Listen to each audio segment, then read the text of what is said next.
youth over the next 10 years. Brenton, looking at the current ladder, any surprises? And I'll just take you through from top to bottom. Nightcliff Tigers, of course, three-peat premiers, 3 in a row. They've just been absolutely outstanding in the last 3 years and have started off the season in fine form. Waratah, perhaps to the surprise of some, sitting in second spot at the moment. Wanderers, as a result of their win over Southern Districts yesterday, sitting third. St Mary's sitting fourth. Palmerston Magpies 5th. Southern Districts, as I mentioned just a moment ago, sitting 6th. Darwin Buffaloes, just a surprise to me, I have to say, sitting 7th. And as you've just talked about, the Tiwi Bombers sitting 8th in our 8-team competition. So how are you seeing that line up in this round 5? Yeah, absolutely. And that, you're right, that Darwin Buffaloes sitting in 7th spot is a bit of a surprise. Like, I've watched their games and they've been more than competitive and mixed it with some of the best of the teams. And I guess that's my point, Dominic, is that, between, I think there's Nightcliff and St Mary's, and then there's a bit of a gap between the rest, but between Waratahs and Darwin Buffaloes, I don't think there's a massive amount of difference there. And a game like today, if Palmerston have a good game and St Mary's, have an off one, Palmy might be able to snatch one and keep himself well and truly in that mix. And I think that's all you got to do, is just keep yourself in that mix for finals time. If you can finish in the top 3, great, but with an 8-team comp, to finish in the top 5 is achievable. So it's really anybody's game. I want to add to the Waratahs. We've talked about Harry Taylor joining the Crocs, played yesterday in the losing side. Eddie Betts joins Palmerston Magpies on Sunday, and Dane Swan, I understand, has been signed for Waratahs. So round 9, we are going to see Dane Swan for how many games? One game only. Is what I understand. One game only. Wow, there you go. But the media that's generated already has been phenomenal. Yeah, absolutely. The media, but also the interest, among the football community too. Kids wanting to come down to training. It's an absolute blessing to have those stars to come out and play in the NTFL. I mean, it's crazy to think actually who's been here during the week. Adelaide Crow forward Shane McAdam was at Southern Districts training. Tom Papley was up in Darwin. You go out to any of the footy matches and, a third of the Western Bulldogs sides. Marcus Pontebelli was here.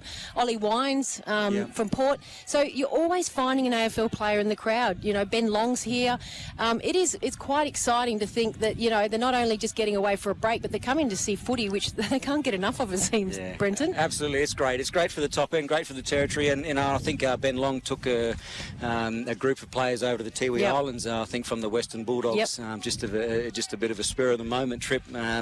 Some really good things happening there, but like I said, it really adds a different dimension to the competition. I think it adds a level of professionalism that we certainly need up here, and it gives our kids something to aim for and achieve when we've got these guys running around. Terrific, isn't it? Exactly right. A lot of representation here, a lot of AFL talent around. Great to see some of the older players, the players who have now retired, actually coming either back to the top end or to the top end to play footy, coach, to deliver really positive messages.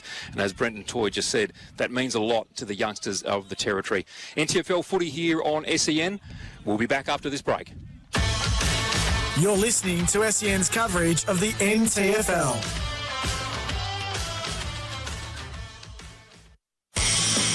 Real adventures with Patrick Dangerfield and Aaron Hapgood. Everything fishing, boating and outdoors. But the snapper that you landed during the week, quite extraordinary. One of those days, the snapper, we're literally feeding off their heads. Every bait we put in the water was pretty much coming up with a snapper, and these fish were up to 7 kilo. Well, and we also managed to score a nice 5 kilo gummy too. Patrick Dangerfield and Aaron Hapgood. Subscribe and listen today wherever you get your podcasts. There is nothing like a crown of picking it up and putting it down. And there's nothing like a local branch with local people to understand and service your needs. For forklift sales, rentals and service, Crown's Darwin branch has highly trained and experienced local people ready to look after you. And because they're local, they're never far from where you are. Give them a call on 131 604. Check them out at crown.com or call into 4 and Nick DeMartis Road, Berrima. Crown Forklifts Darwin. Locals helping locals. Lining up for the Drinkwise at-home stakes. It's a wide-open field. Corn chips and salsa is popular with the punters. The six-pack before the quaddie was an early scratching. There's no love for passed out on the back lawn today. And drifting further as red wine spills on the couch. But the market mover and clear favourite is Have a Water Between Drinks. The fans are embracing this horse from the Drinkwise stable. Be a winner at home watching the races. Remember, you won't miss a moment if you drink wise. It's never been more important to buy Australian than right now. Our local manufacturers and growers produce world-class products known for their quality, safety and reliability, all while generating local jobs, supporting our communities and helping Australian families now and into the future. So look for the trusted green and gold kangaroo logo. Buy Australian now. Visit australianmade.com.au. Being at the greatest events on the sporting calendar is what makes sport fans tick. And to witness the biggest sporting moments in Australia, Ballpark Entertainment can get you there. AFL, NRL, horse racing, soccer, basketball, cricket, boutique events and more. Ticketing, corporate suites and money can't buy experiences. Get the best access to the best sporting events with Ballpark Entertainment. Making memories. Ballparkentertainment.com.au. Your local bowls club is seeking competitive teams. You'll need your natural, whose sporting prowess is unmatched. Your technician to roll you in and out of the tightest spots. Your thinker to lead your game plan. Your enforcer to strike when needed. And Steve, he can get the drinks. Local legends wanted. Search Bowls Club near me to join a team or start one. The Sounding Board with Craig Hutchison and Damien Barrett. It's sport, it's the media, it's talking about the issues that matter. The appearance on Dill and Friends by Craig Hutchison is the continued process of Craig Hutchison trying to appease himself in the eyes of the public. He's coming from a long way back. He was that chicken fillet at the back of the freezer. He was that cold. And right now, right now, he's more than thawed. He's almost ready to be served. Hello, Craig. What are you doing? This is the second podcast you've appeared on talking about yourself. I'm on the global warming tour. I'm on target for net zero emissions by 2030, Damo. Okay. See, this is the problem with you, Damo. You're not yet podcast cool. When you're podcast cool, you go and guest on everyone else's podcast and they come and guest on yours. That's how it works. I'm borrowing from the wrestling. You really haven't cut through the pop culture craze yet, Damo. Still sitting over there on your 22 weeks leave. The Sounding Board podcast with Hutchie and Damo. Thanks to Drinkwise. If you're choosing to have a drink, choose to drink wise. You're listening to SEN's coverage of the NTFL.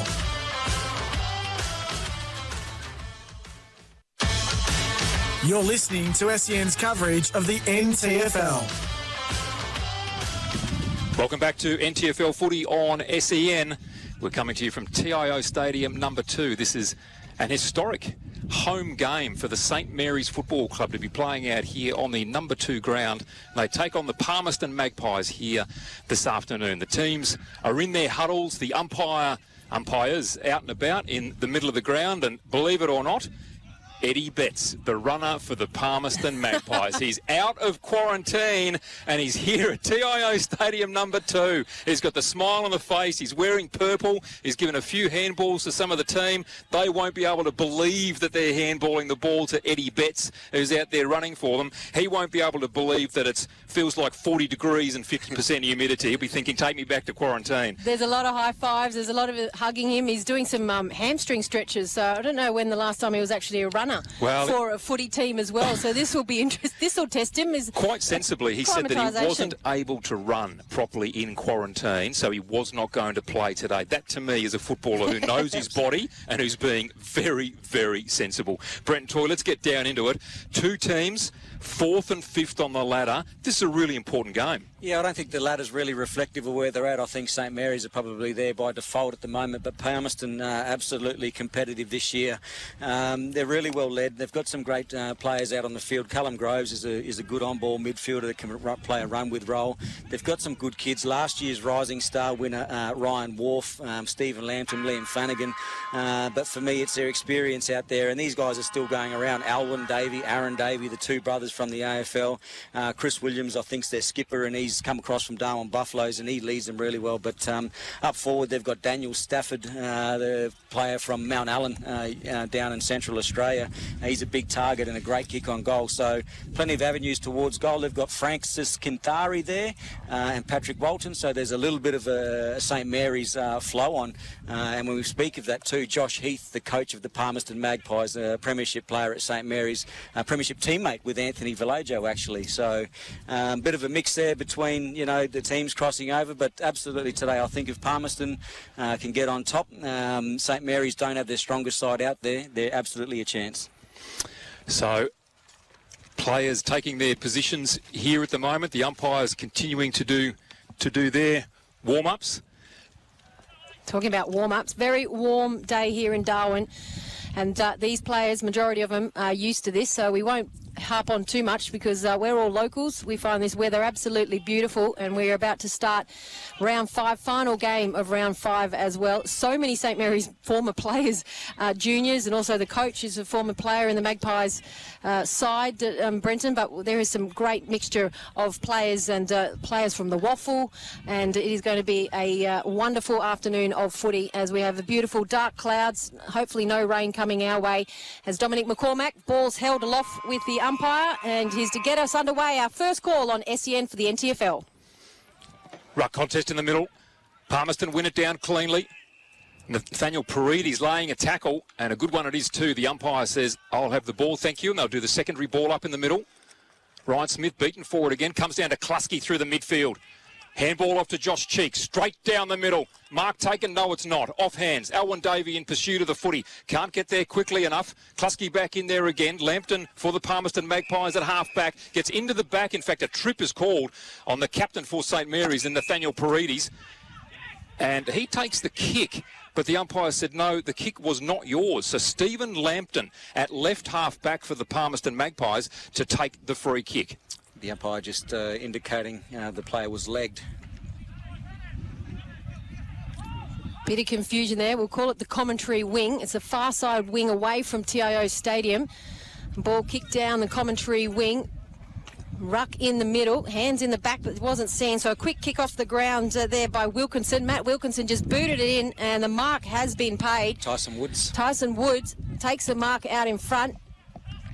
He's getting a few words there from his teammate in cheek. And Tyson Woods, he does have the breeze at his back, we must say. I'm not sure if you can pick it up in the headset. He's got a 45-degree angle. Man on the mark is right on the 50. He's going to have to launch this about 55 metres. Comes around on the angle. Has he got the distance? He does, but he doesn't have the accuracy. It goes to the right, and the first score for the afternoon is for St Mary's. It's 1-0, and there's a minute 25 gone in the opening quarter. Yeah, Tyson Woods, one of those players recruited from Central Australia as well, and absolutely the wind behind his back, and maybe needed to do better and just perhaps put it at the top of the square. Aaron Davey, his customary role, he brings the ball back into play for the Palmerston Magpies. It's a wonderful kick in, straight down the middle of the ground. Finds Stephen Lampton, wheels onto the left boot, looking for and finding there Francis Quintari, the what-our wizard they used to call him when he played for St Mary's. Great to see him back in this competition. Kicked out wide for his captain and Chris Williams. Gathers the ball beautifully. Spots up Stafford, 52 metres from goal. 45-degree angle left of centre. That's good enterprising play there from the Palmerston Magpies. Absolutely great transition there from the Magpies. St Mary's getting a bit of a taste of their own medicine, but that kick in from Aaron Davey, he's going to be the quarterback today, and so the Saints are going to have to be onto that. They can't allow him just to have his way down there. Daniel Stafford. Another player from Central Australia. Kick on its way. It's a good-looking kick. He's pumping the air already. The Maggies, they have the first goal on the board here this afternoon. 1 goal straight, leading the St Mary's Football Club 1 behind. Well, that's a tick for me. I mentioned Daniel Stafford in the intro. He's got the first goal of the game. Big fella, like I said, great transition. They just took the football coast to coast there, the Palmerston Magpies. Great speed, great spread. Their ball use was good. Stafford marked that ball on the 50, probably kicked it from maybe 54 out, and it cleared the fence by about 4 or 5 metres. So, and that brings, the wind was blowing across the ground. So terrific kick there from Stafford. Great movement from the Magpies. Terrific start.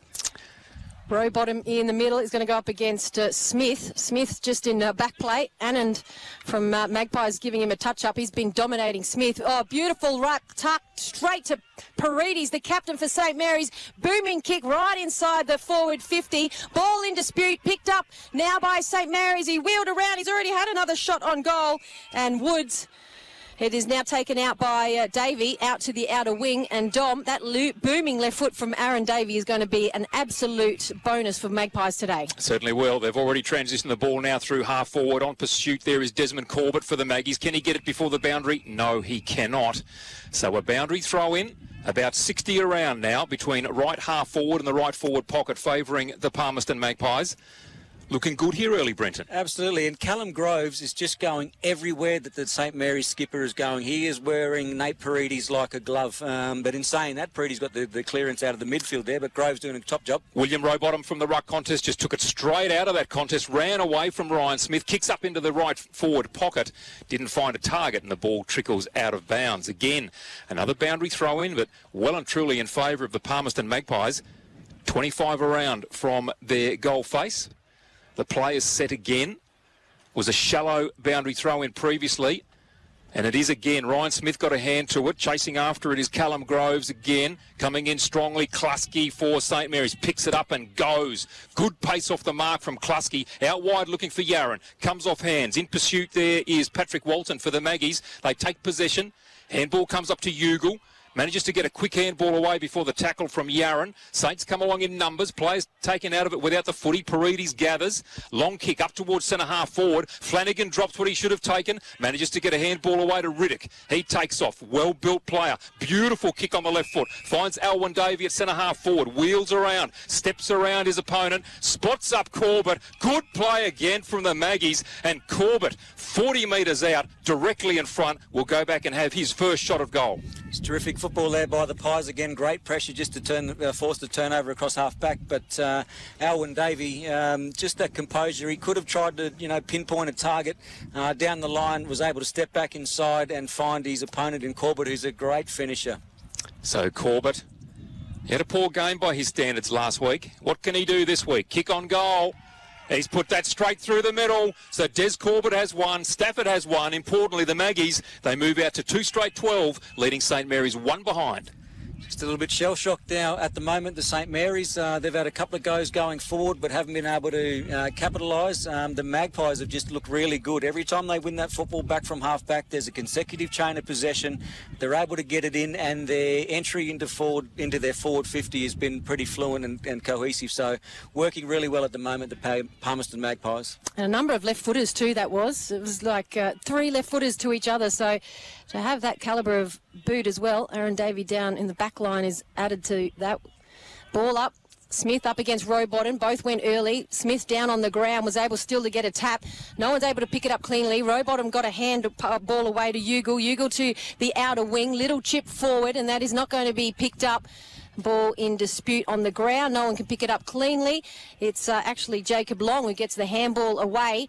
Now they're on the outer wing, St Mary's, trying to dance in, and a good little handball to Yaron. He got the 1-2. Bouncing ball to Palmerston Magpies around Yaron. He's dispossessed, and now Alwyn Davey will have it. He gets a handball back. He's on the defensive wing. Now it's going to be picked up, and he's going to be absolutely manhandled for Palmerston. That is McMahon, who can't get a free. And then there's going to be a free kick, but it's going to be quickly paid on, and it's St Mary's on the defensive side of the centre square. St Mary's bringing it around now through Benjamin Brown, the under-18 best and fairest for them from last year. Kicks up to right half forward, finds the captain in Paredes, handballs and hopes, and Hope is great because he finds Archie Hildebrandt. He goes to Braxton R. Matches, couldn't pick up the footy, tackled, wrestling forward on the ground, goes to a teammate in McMurtry. They're stuck at centre half forward here, St Mary's, and ultimately the umpire says, I will have it. And the ball up at centre half forward. Doing well, Palmerston are getting 2 or 3 to the tackle, I was just going to say, this pressure that Palmerston are applying, this is something that I haven't seen from them for a number of years, the way they're competing at the moment. Rowbottom takes the ball straight out of the ruck contest, handballed away to a teammate in Jason Baird, couldn't handle cleanly, gets it back, does Rowbottom, having a great game, kicks up towards attacking 50, Stafford the target, can't take possession of the ball cleanly, Hutt grabs hold of it, his immediate opponent, Hutt has had a poor kick, Cut off there for the Palmerston Magpies by Sutton. They move the ball to centre wing. Little quick kick away, goes towards a teammate in Guthrie. He picks it up beautifully. Kick is poor, cuts it off there as Henry Labastida, and St Mary's turn it over in the middle of the ground. And Woods takes a mark over his right shoulder. He goes back into the forward and he goes right to the top of the 50 metres and he finds Yaron unmarked. So he looks around quickly, but he's going to go back, and that was a great work by Woods, finding an unmarked Yaron right at the top of the 50. He's going to go back a good 15 metres. Just inside the centre square. Nicholas Yaron. Wind at his back. Likes his chances. Small stutter. About 5 steps, then goes a couple more. He kicks it.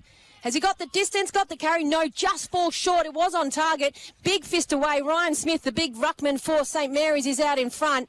And the ball is going to go out of bounds, 40 metres around on the outer side.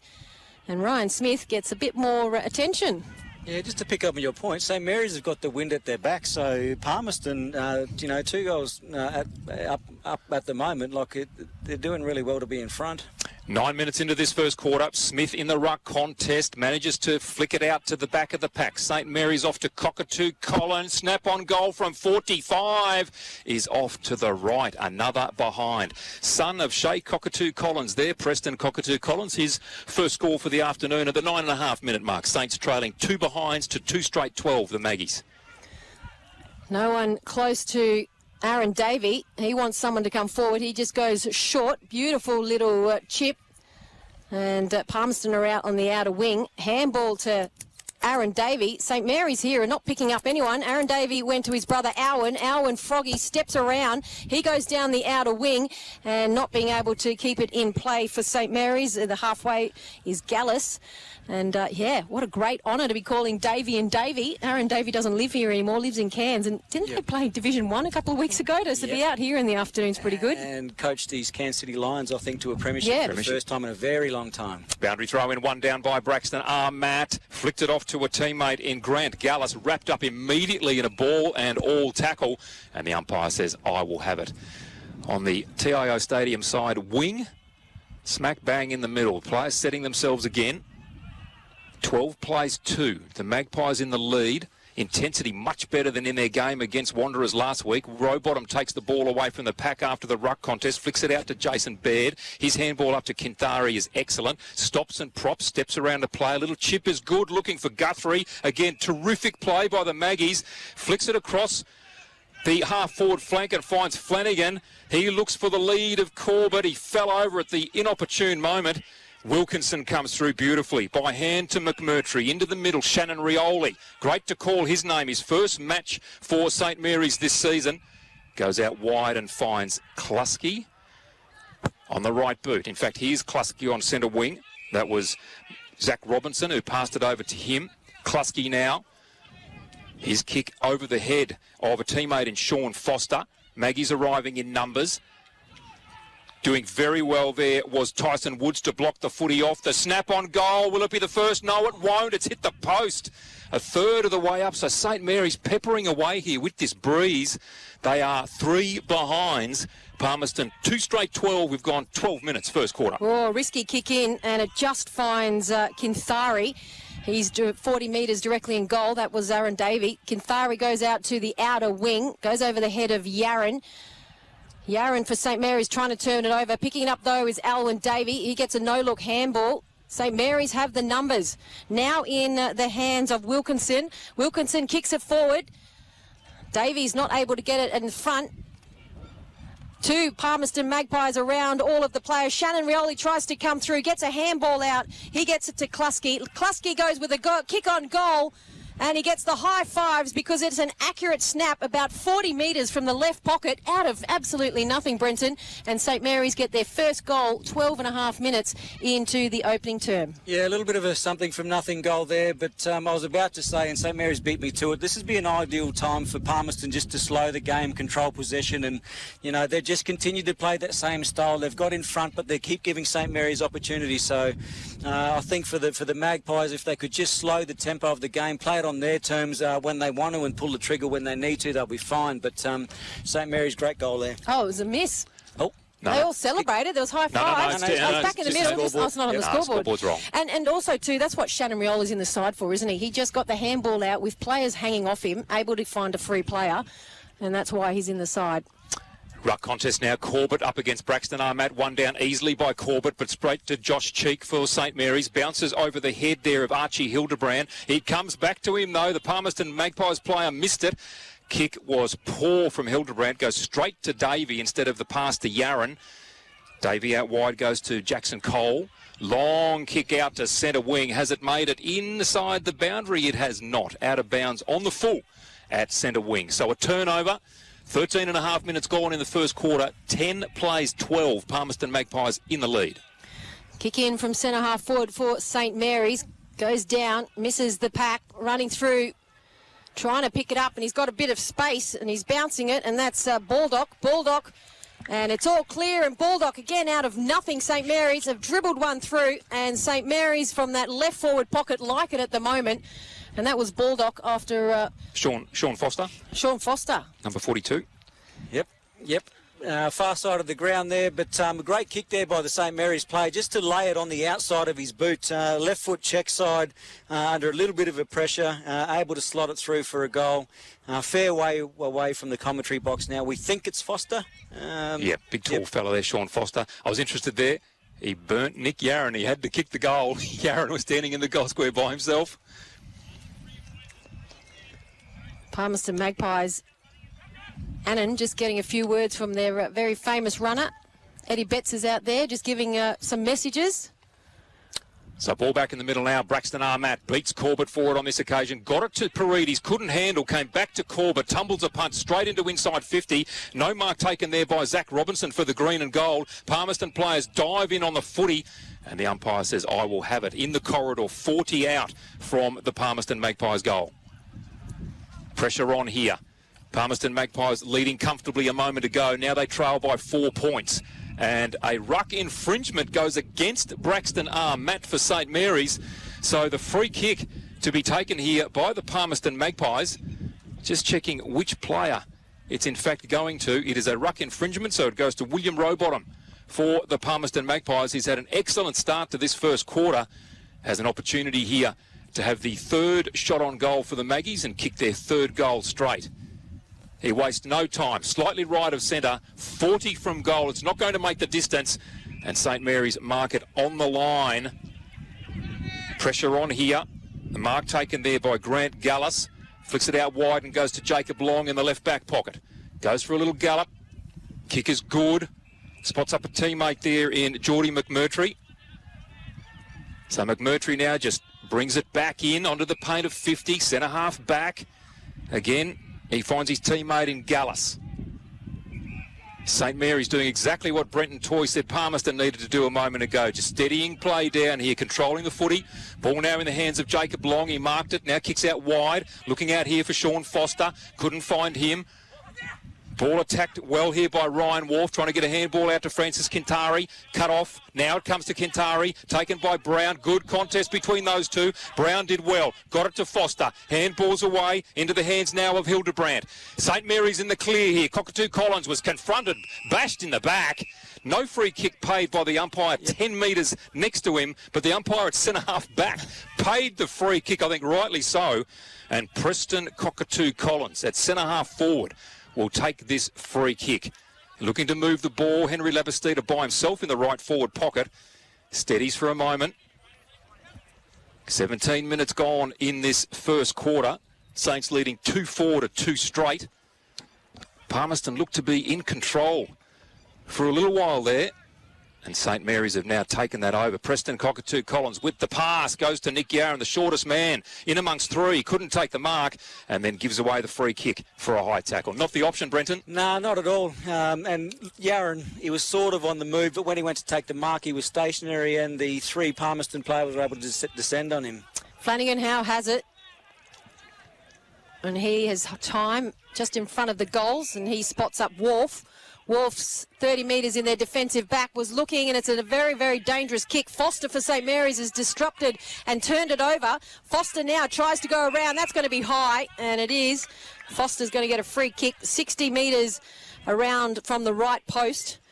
And Foster, the man who kicked a goal earlier, the left foot just drops it over to an unmarked Labastida. He moves it very quickly into the forward 50. And there's a snap on goal. And Yaron, the man who picks it up off the ground, no one's around him, snap on goal, 10 metres out, and Yaron picks up the third goal for St Mary's, and they are now 10 points in front, 18 minutes gone in the opening term. It's 22-12 in front in favour of the Saints. Just mentioned the time there, Shannon. I think St Mary's, this last 5 minutes, you can really see them start to get the upper hand on Palmerston. Palmerston had the momentum for the first 12 or 13 minutes or so, but St Mary's in this last 5 minutes has started to get on top. Their rebound from defence, they're looking a lot better going forward, and it seems like some of that gas is just running out of the tank of the Palmerston Magpies late in this first quarter. 7 scoring shots to 2, 19 minutes in. St Mary's really starting to exert some authority at the moment. Rowbottom up against Smith in the ruck contest. Smith won it down clearly, and the umpire calls a free kick in the middle of the ground, which will go to the Big Saints ruckman. So Ryan Smith asked to come back around on his mark as the runners streamed past. The big man, he's been a good ruck for them for many years now. Handball's off to Jacob Long. No one from Palmerston came to him. Just bombs it away into forward 50. Off hands. Nick Yaron is there. So too Josh Cheek. He takes it first. Wheels around. Goes long. No one in the goal square. And it bounces, pitches just on the line and is tapped through for a behind by Aaron Davey. A cruel bounce. It started right. It was drifting left. It was doing everything it should have been doing except for bouncing right. Probably would have wanted to see that in Australia's bowling performance last night against England, but unfortunately it's not going to help St Mary's. As we see Aaron Davey, very, very low wobbly kick. It goes 60 metres to Flanagan, so it is going to be effective. It's on the outer wing, and St Mary's have turned it over. Huge kick back into the left forward pocket. Yaron's there trying to get the crumbs. Ball is still down on the ground. There's about 10 players around. 2 St Mary's players are just standing there as the Palmerston Magpies have 3 players around and getting up off the ground. St Mary's with the ball. It was going to be a ball up. Labastida had no chance of getting that out. Left forward pocket. Ryan Smith with the ruck contest wins that down. Paredes comes through, tried to toe poke it in, and kicking in danger was the call. So Palmerston Magpies to take the free kick now. Deep in the right back pocket. 20 and a half gone, first quarter. Kick is good. William Rowbottom, he has had a good quarter in the ruck, presented beautifully there at right half back. Takes the mark, kicks long down the wing. In the contest there for St Mary's, Cohen Hutt just belted it away from Daniel Stafford. Wins his team a boundary throw-in. It's a good match-up down there, Cohen Hutt. This is his first game this year. There's a bit of a blue happening here. Ryan Smith and Rudy Riddick, I think it might be. He's got blood pouring from his face, Ryan Smith. Wow, it is on the far side. There were punches thrown, and Ryan Smith has walked straight off, and his face is absolutely busted open. So Ryan Smith is going to have to go off with not only a blood rule, but he looks like his nose is in all sorts as they just settle play down. Well, the umpires have got the books out, so it'll be interesting to see. That just exploded out of nowhere, Brenton. Yeah, and far side, it's hard to pick up from this side of the ground, but very clear. Some things that perhaps shouldn't have been happening. Well, obviously something has happened to Ryan Smith because his nose is absolutely splattered, but the gentle giant was not happy. He's throwing punches, so he's walked straight off. The coaches just had a talk to him, Anthony Vallejo. The umpire with 15 on his back is running after Ryan Smith. And so the umpire is actually off the field talking to Ryan Smith. And that is exceptionally unusual to see an umpire leave the ground. And run to a player. So, but Ryan Smith just walked off. I'm not sure he's going to be able to come back on, not just because of injury, but he didn't walk off properly. So you're right, the book is out. There's a lot happening on the far side. Yeah, perhaps he just had to go and let him know that he was on report for either for striking or being... Well, he definitely was one to throw a punch as now the ball is in. Rowbottom is going up now. St Mary's don't have their big ruckman. Matt was in there. Now it's going to go forward towards the Magpies. Nice little handball, but it's going to be picked up by St Mary's. Great work there, and reading the play was Cheek. And the umpire is going to call Cheek, though, for holding the ball. And Palmerston through Stafford. He's a long way from goal. They wouldn't want him out. He's on the centre wing on the far side. He just chips it forward, but they're wanting Stafford and a couple more of their big forwards. Stafford's actually holding his hand. I don't know if he was the one involved with Smith. Stafford is just actually over, and his right hand is sore, so we'll keep an eye on that as the ball goes inside the forward 50. Taking a great mark is Gallus for St Mary's, but it was so good, they're saying that he pushed him out of the way in a free kick. A little bit of feeling creeping into the game, a bit of excitement. It's good. Stafford's getting the handball off.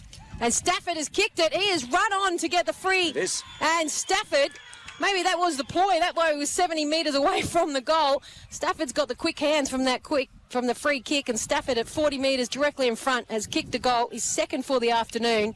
It is now St Mary's 23 leading Palmerston 18, 23 minutes gone. Stafford's going back to full forward. We'll keep an eye on him, shaking his right hand at the moment. But St Mary's are out without their ruckman, Ryan Smith, and we're not sure if he will come back into the game at all. Terrific finish there by Daniel Stafford. That's what he's in the team for. He was recruited from Buffaloes to bring that goal-kicking power. Got the handball off his teammate there in a terrific finish. And he's the kind of guy, I'm not sure how high tall he is. He'd be 194, 198, but he's great at ground level and sublime skills on both sides of his body. Back in the middle now, Braxton Armat to go up against Rowbottom. Rowbottom wins that, got a hand to it. Charging through was Paredes, couldn't grab hold of the footy. William Rowbottom chucked a boot in there. Players diving in on it. Suddenly the ball comes out. Cheek gets hold of it, gets a handball away. No one can handle cleanly. Guthrie's in. He can. And then a free kick paid by the umpire behind the play. There's all sorts going on at the moment. Josh Cheek takes hold of the footy. No, it's tossed straight over his head by Guthrie. That has to be 50, surely. No 50-metre penalty given. Kick from Cheek is poor. He gets the handball back from a teammate in Stan Tyson. Chases after it again. Now they lose the footy. Callum Groves does well. Farms out a handball. Riddick into the middle of the ground. Lapistida underneath it. Calm play by Lapistida. Can he find a teammate? He can. Steady now. Mark taken by Tyson. Siren sounds. An eventful first quarter here. TIO Stadium number 2. St Mary's taking on the Palmerston Magpies, and St Mary's in the lead. 3-5-23 to the Palmerston Magpies. 3 straight 18. So at quarter time, it is a 5-point lead to the green and gold team. This is NTFL Footy on SEN. We'll be back after this break. You're listening to SEN's coverage of the NTFL. Being at the greatest events on the sporting calendar is what makes sport fans tick. And to witness the biggest sporting moments in Australia, Ballpark Entertainment can get you there. AFL, NRL, horse racing, soccer, basketball, cricket, boutique events and more. Ticketing, corporate suites and money can't buy experiences. Get the best access to the best sporting events with Ballpark Entertainment. Making memories. ballparkentertainment.com.au. Lining up for the Drinkwise at-home stakes. It's a wide-open field. Corn chips and salsa is popular with the punters. A 6-pack before the quaddie was an early scratching. There's no love for passed out on the back lawn today. And drifting further as red wine spills on the couch.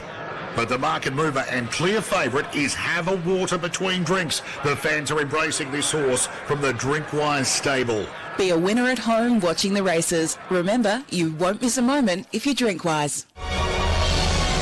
Your local bowls club is seeking competitive teams.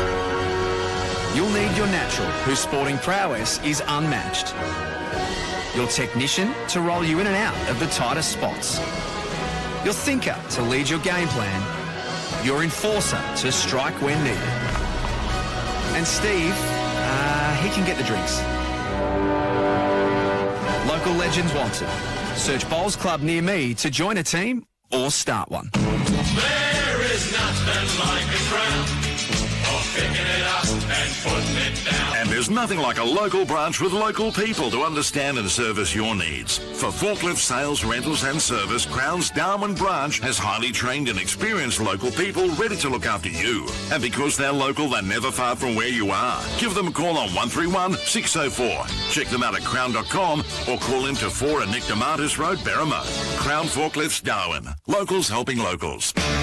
Stay in pole position this week with radio's #1 motorsport show, The Driver's Seat with Matt McKeldin and Stephen Johnson. We spoke to Todd Hazelwood about his return to Matt Stone Racing. There's been people going left, right and centre and I can't even keep up with it myself. So it's certainly been a pretty brain-firing last few months, but you're honestly just super happy to be returning back to the team at MSR. And as I said, we've got unfinished business together and can't wait to see what we can do. Download the Driver's Seat app to listen now. It's never been more important to buy Australian than right now. Our local manufacturers and growers produce world-class products known for their quality, safety and reliability, all while generating local jobs, supporting our communities and helping Australian families now and into the future. So look for the trusted green and gold kangaroo logo. Buy Australian now. Visit australianmade.com.au. Join Caroline Wilson and Corey Perkin for their weekly podcast, Don't Shoot the Messenger, filled with their insights into the latest news and a little sport, good local tips and plenty of recommendations on what they're reading, watching and whipping up in the kitchen. So what did everybody book? I'm really keen to know. There was a bit of dog groomer, a lot of personal grooming, as you can imagine, quite a lot of, funny gags about the waxer, husbands who desperately need haircuts because they look like teddy bears. We've been spending a lot of time together, me and my husband. It's been quite extraordinary and amazingly successful. It was once reported the Queen consumes 4 alcoholic drinks a day, including allegedly a glass of champagne before bed. Can you believe that she has 4 drinks a day? She's doing better than I am in lockdown. You'll find the Don't Shoot the Messenger podcast on the SEN app or subscribe wherever you listen to podcasts. Thanks to Red Energy, 100% Australian electricity and gas. You're listening to SEN's coverage of the NTFL.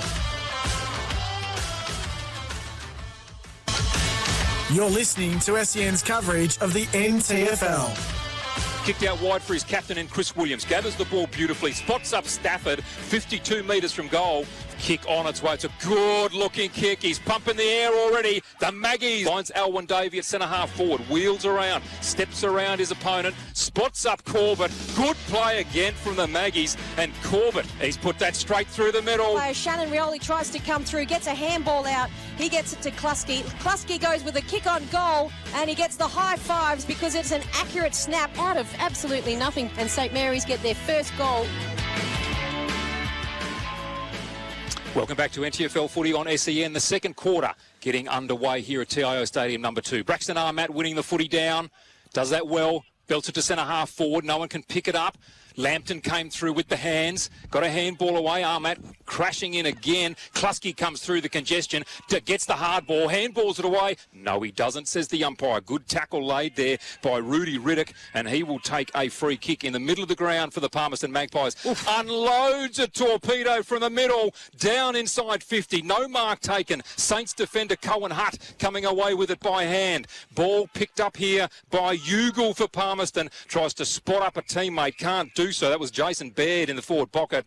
Can't take the mark. And the ball rolls out of bounds in the left forward pocket for a boundary throw-in. What a start to the second quarter. Massive kick there by Riddick from behind the centre circle. He's put it into about 30 out from goal. Matt will go into the ruck, tapped down by Matt, still in the left forward pocket, and now it's going to come out defensively through St Mary's over the head of Aaron Davey. He couldn't turn it over for Palmerston, but now out on the outer wing and just seeing it over is Flanagan for Palmerston, and he's happy for the ball to be tossed halfway on the wing on the outer side. And that is the outer side just behind TIO Stadium Oval number 1. We're actually broadcasting from Oval number 2 on this lovely Sunday afternoon here in Darwin.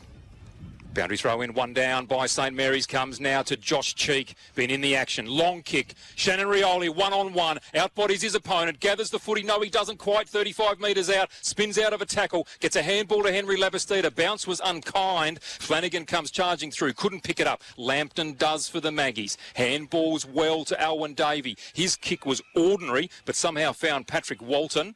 Called to play on from left half back. Long now down towards Stafford. Couldn't take the mark. In fact, a free kick to be paid, and it will go to Ugle for the push in the back. Yes, it does. Down to Ugle. Centre wing.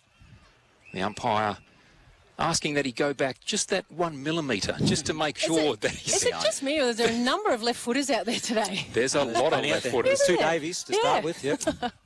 So there he is, looking to take his free kick. And the man with the footy, Aaron Davey, in fact, takes that free kick, can't find a teammate initially. Baird picks up at half forward. Coming in strongly for Saints was Sean Foster. And again, Brown trying to step through tackles for St Mary's, unloads a torpedo into the middle of the ground. Labastida couldn't take the footy. They tried to take him out. He couldn't handle the footy. Nyaran in hard.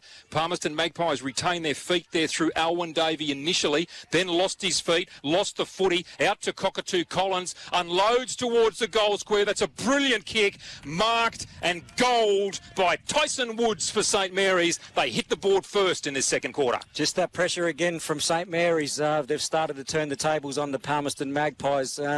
Few ordinary decisions to come back inside by the Pies. St Mary's there to chop it off. Cockatoo Collins involved again. I like the look of him at the moment. Tyson Woods, that's the second time he's been able to sneak in this quarter. The last time the ball went in, Shannon Rioli just had to get it over to him, but they didn't. But that's the second time Woods has snuck in. He got that one on this occasion, kicked the nice easy goal. But like I said, I like the look of Cockatoo Collins, the way he moves, just his acceleration there. You could see the change of pace. He went from, a bit of a trot to a full-speed sprint and put a gap on his opponent. So Armat in the middle for St Mary's. Ryan Smith still off the ground after he had some blood on his face. So he goes up against Corbett. One down for St Mary's. Handball out for St Mary's to the outer wing from Klusky, who's the goal scorer. Ball inside. Alwyn Davey bravely tracking back. Couldn't take the mark. He got another handball. Throwing off the ball. Ball in dispute. There's a players that dive on it, and the umpire's going to say mine. And there is about 10 players, but he's going to say that the Palmerston Magpie player didn't have an attempt to get it out. Free kick going to St Mary's. This is a gettable shot here for Tyson. He's going to be a slight angle to the right. And he's going to have to kick it on the 50 because the man on the mark is 40 metres out. And in his fluoro orange boots, Tyson has gone all the way to the attacking centre square. Hits the 50 now. It's going to strike the left foot from 48 metres. Tyson's kicks it long, kicks it accurate, and it's straight through over the umpire's hat. And St Mary's now extend their lead. 4 minutes gone in the second term. 5-4-34 to Palmerston, 3 straight 18, and that is good work there from St Mary's, and just getting on top at the moment, Brenton. Yeah, just starting to assert themselves there. It was a great kick there by Stan Tyson. He weighted it well, just set it up out towards the left-hand goalpost, let the breeze do the rest of the work, but we're not seeing that same level of intensity from the Palmerston Magpies around the contest at the moment. Their transition work isn't like it was in the first 10 minutes of the game. They were outnumbering St Mary's 4-3, 2-1 at contest. Now, like I said, St Mary's able to turn those tables and starting to get on top. Ruck contest sees Ryan Smith back onto the ground, beats Corbett, beautiful tap down to Yaron, tumbles a punt inside 50, Paredes charges at it, loses the footy, spills to Aaron Davey, onto that trusty left boot, looking to spot up a teammate there in Max Sutton, finds him just forward of half back, and a 50-metre penalty. St Mary's infringing there. I wouldn't be surprised if that was Ryan Smith running inside the protected area. It was. Not having a good 5 minutes, Ryan Smith, arguing his case, but I've never seen an umpire reverse that decision ever.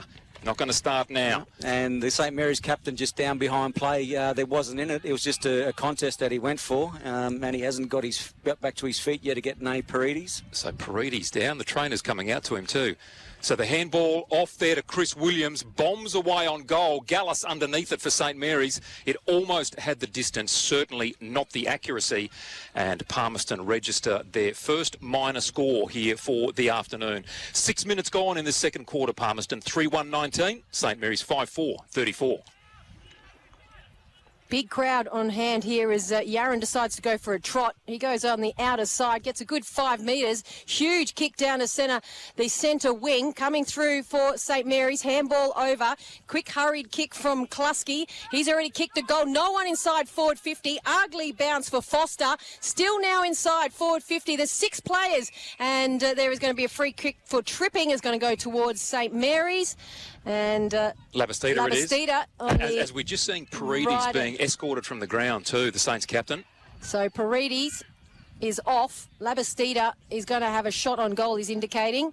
He's pointing towards it, just having a look around. It might just be outside his distance, Brenton. Yeah, he's a decent kick, but look, they've been poor on the line, both teams today.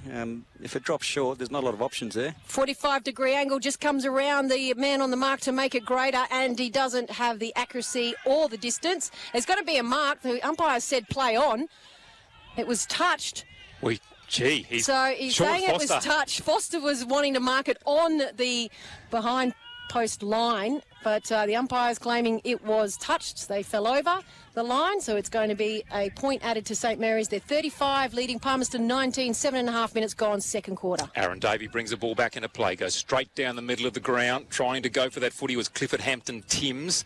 Didn't manage to outbody his opponent. Ball still in the middle of the ground, charging at it was Yaron. Francis Kintari there too for the Palmerston Magpies. And a high tackle laid, called against Kintari, and Nick Yaron will take that free kick there on right centre wing. Saints kicking towards the McMillan's Road end. Yaron just handballs that straight off, goes to Jacob Long, pumps it long indeed, and goes down there to the goal kicker of this quarter in Tyson Woods. He marks the ball on his chest, deep in the right forward pocket, about 45 from goal. Leads coming everywhere. He went to go the handball, then the kick, didn't know what he was doing, kicked it eventually, cut off by Callum Groves. His kick inboard was poor to a teammate. Now the handball comes away to Woods. He's caught in a tackle. Palmerston Magpies did well there to put the pressure on, and they gained themselves a free kick. Max Sutton, well done, deep inside defensive 50. He just kicks it to the side to Alwyn Davey. Alwyn Froggy Davey kicks it out long to the outer wing. Waxing with his brother. To his brother. Aaron Davey has all the time in the world. Looked down, but then wanted to go in. Goes in board. Now into the centre of the ground to Groves. Groves just kicks it long up to centre half forward. Number of players there trying to get it, and he's taken a juggling mark. Stafford is the man that's claiming the mark. And the umpire has said that he has taken it. Took it on a couple of grabs. But is he going to say he's got to ball it up? He tried to claim it, Stafford. Looked pretty close to a mark there. Perhaps maybe a St Mary's fingertip or a fingernail might have got in there. Ryan Smith and Stafford going up for that ruck contest, won by Smith. Straight down to Riddick, bangs away on goal, on target, and waiting for it alone in the goal square was Jacob Long for the green and gold. Did beautifully. Takes the mark, gets it out wide to Braxton Armatt, drills a pass into the teammate there in the form of Zach Robinson. So Robinson at right half-back, close to the boundary. Assesses his options, goes long, looking for Yaron. Does he take the mark before the boundary? No, he does not. Yes, he does. The umpire's called the mark. So Nicholas Yaron in the action here. Right half forward. Kicking against the breeze in this quarter. Just chips it up. Chips it beautifully too. Goes to McMurtry. Doing it very carefully here. St Mary's. McMurtry, another left footer. Goes long. Players assemble, back of the pack, no mark. Footy taken by St Mary's in the form of Hildebrand initially. Ryan Smith there putting pressure on in the forward pocket. Flicks out a handball to Klusky. He was taken high. Clearly taken high. Klusky takes the free kick, plays on, goes to a teammate in Jack Gallagher, and Gallagher kicks the goal. Great concentration from Klusky. Yeah, it was great composure there. I think maybe a few of the Palmerston players and supporters might have said that he ducked, but he basically just planted his feet, and the Palmy player came over the top. And just with the awareness, just to get that quick kick out to somebody in a better position. Nice snap-on goal, an easy goal for Saints. But just Palmerston really struggling to crack, getting that ball out of their defensive half. They've got the two Davies down there working really hard down back, but they seem to be breaking down around half, midfield, half forward, and might need to look at something different. 11 minutes into this second quarter. St Mary's leading 6-5-41. Palmerston Magpies 3-1-19. And Smith all strapped up on his head for St Mary's, gets in front of Rowbottom. He taps it down, but only as far as Palmerston's Flanagan. He gets a hurried kick out into the commentary wing. Labastida picks it up. Fancy footwork, but he dropped it as he tried to get through traffic. Now picked up for Palmerston by Ugle. He gets a handball over, and wanting a free kick is St Mary's, and that's because he was being held by Williams, the captain. And then it's a quick kick, hurriedly turned over by Palmerston Magpies, and that was Hampton-Timms. seconds. He had an open goal, 30 metres to run to, and he has kicked that off the side of the boot, and the ball is going to be kicked in 5 metres around on the right back pocket for St Mary's. Jacob Long, the man with the kick-in duties, normally good at it. Doesn't let me down, finds Grant Gallus. Centre half back goes out wide. St Mary's stretching here really well. And Sean Foster then drops the mark. I thought the mark was called initially. Play on was the right call. Players diving on the footy. No one's making a decision here. And the umpire finally make a decision. Palmerston are ruled to have dived on the footy. Sean Foster to take the free kick. Handball's off immediately. Goes to Jacob Long on the burst. Evades a player. Takes a bounce. Runs through half back. Long kick up to half forward. He's put down after his kick. So a free kick downfield will go to Nick Yarran. And Palmerston have tossed the ball away. This is really undisciplined play, and it is a 50-metre penalty that will now go to Nick Yarran. I think both teams need to be conscious of their discipline. After that little blow-up earlier on the wing involving, Smith and I'm not sure which Palmerston players were, we've seen a couple of 50s go either way, a couple of silly free kicks. Just both sides really need to be conscious of their discipline. If it doesn't matter now, it'll matter, come finals time. But it's still a close game, and you can't afford to be giving away meterage like that. And, it does matter if you get reported. Indeed. It matter if you miss a game or two, doesn't it? That's where it matters. So Nick Yarran, the man on the mark, 30 from goal, 45-degree angle right of centre, kicking to the McMillan's Road end. An important moment here in this game. Nick Yarran with his shot. And he puts that straight through the middle, does Nick Yarran. Well done. He's kicked his second for the game, one in the first quarter, now one in this second quarter.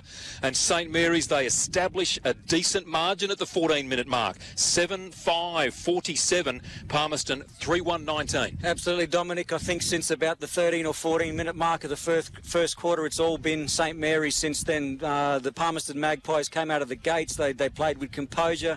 They were clean with their possession. They were moving forward freely. We haven't seen that in this second quarter. St Mary's just starting to dominate and assert themselves. Just Rowbottom calling in his troops in the middle, just having a quick word to them. He's going to go up against Matt for St Mary's. St Mary's kicked 4-1 in this second term. Matt gets a hand out, gets it to Yarran, who's now on the burst out of the centre. Kicks it over to the right forward pocket. Leading the chase for St Mary's for the ball is Cockatoo Collins. And it's going to be, though, Palmerston that pick it up, get a kick hurriedly out on the outer wing. And there is going to be the ball up in the air, now out down on the ground. There's about 10 players around the ball. Palmerston are the ones that are going to get it. Handball gone forward now, St Mary's. Fumbling ball on the ground. Looked like Rowbottom might have kicked in danger. Gone unnoticed. Coming out of the pack is for Palmerston. Getting a hurried kick is Sutton. He goes up to the left forward wing. And it's still Palmerston that are trying to get the ball forward going. Coming through the middle. Little chip kick. And that chip kick is just finding a couple of free players at the moment. Out on the lead is Stafford. And Stafford, if he can find more of the ball, he's going to be able to produce the marks like that.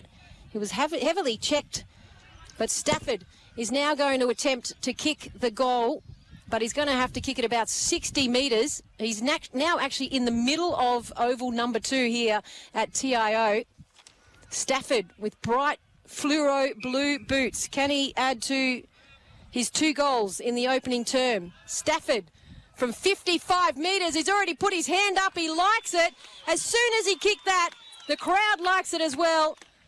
The neutrals like it, and that is a huge bomb from Stafford, and they get one back, St Mary's. That's their 4th goal for the afternoon, but they trail St Mary's 7-5-47 to Magpies 4-1-25, 16 minutes gone, second term. He is a terrific finisher. He's a big lad, Daniel Stafford, but that just off the boot.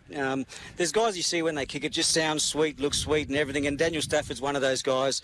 As soon as it left, he knew that it was going through. Terrific finish. As you said, Shan, he probably kicked it from almost the edge of the square and cleared the goal line. So, but too few far in between goals like that, and support for his, from his teammates. He needs a few other leaders to step up and help him out. 16 and a half minutes gone in the second quarter. 22 points is the margin in favour of St Mary's. Ruck contest won by Rowbottom, and he's going to take, in fact, Sutton will take a free kick. Interference by Matt, no, he will go to Rowbottom in the middle. He takes that free kick and takes it quickly. Looking for Guthrie. Kick went over his head. Brown attacking the ball for St Mary's, paddling it around, coming through strongly and picking it up quickly was Jack Gallagher. Off to Josh Cheek, up towards Tyson. Falling over in the contest there was Patrick Walton. Tyson sprinting after it. Wharf just tracking him. Stocker off the ground was good. Going for Foster. He was bowled over there by Kobe Anand. And does he take it out of bounds? No, he's taken out of bounds in a good tackle by Sean Foster, and the umpire pings him for it too.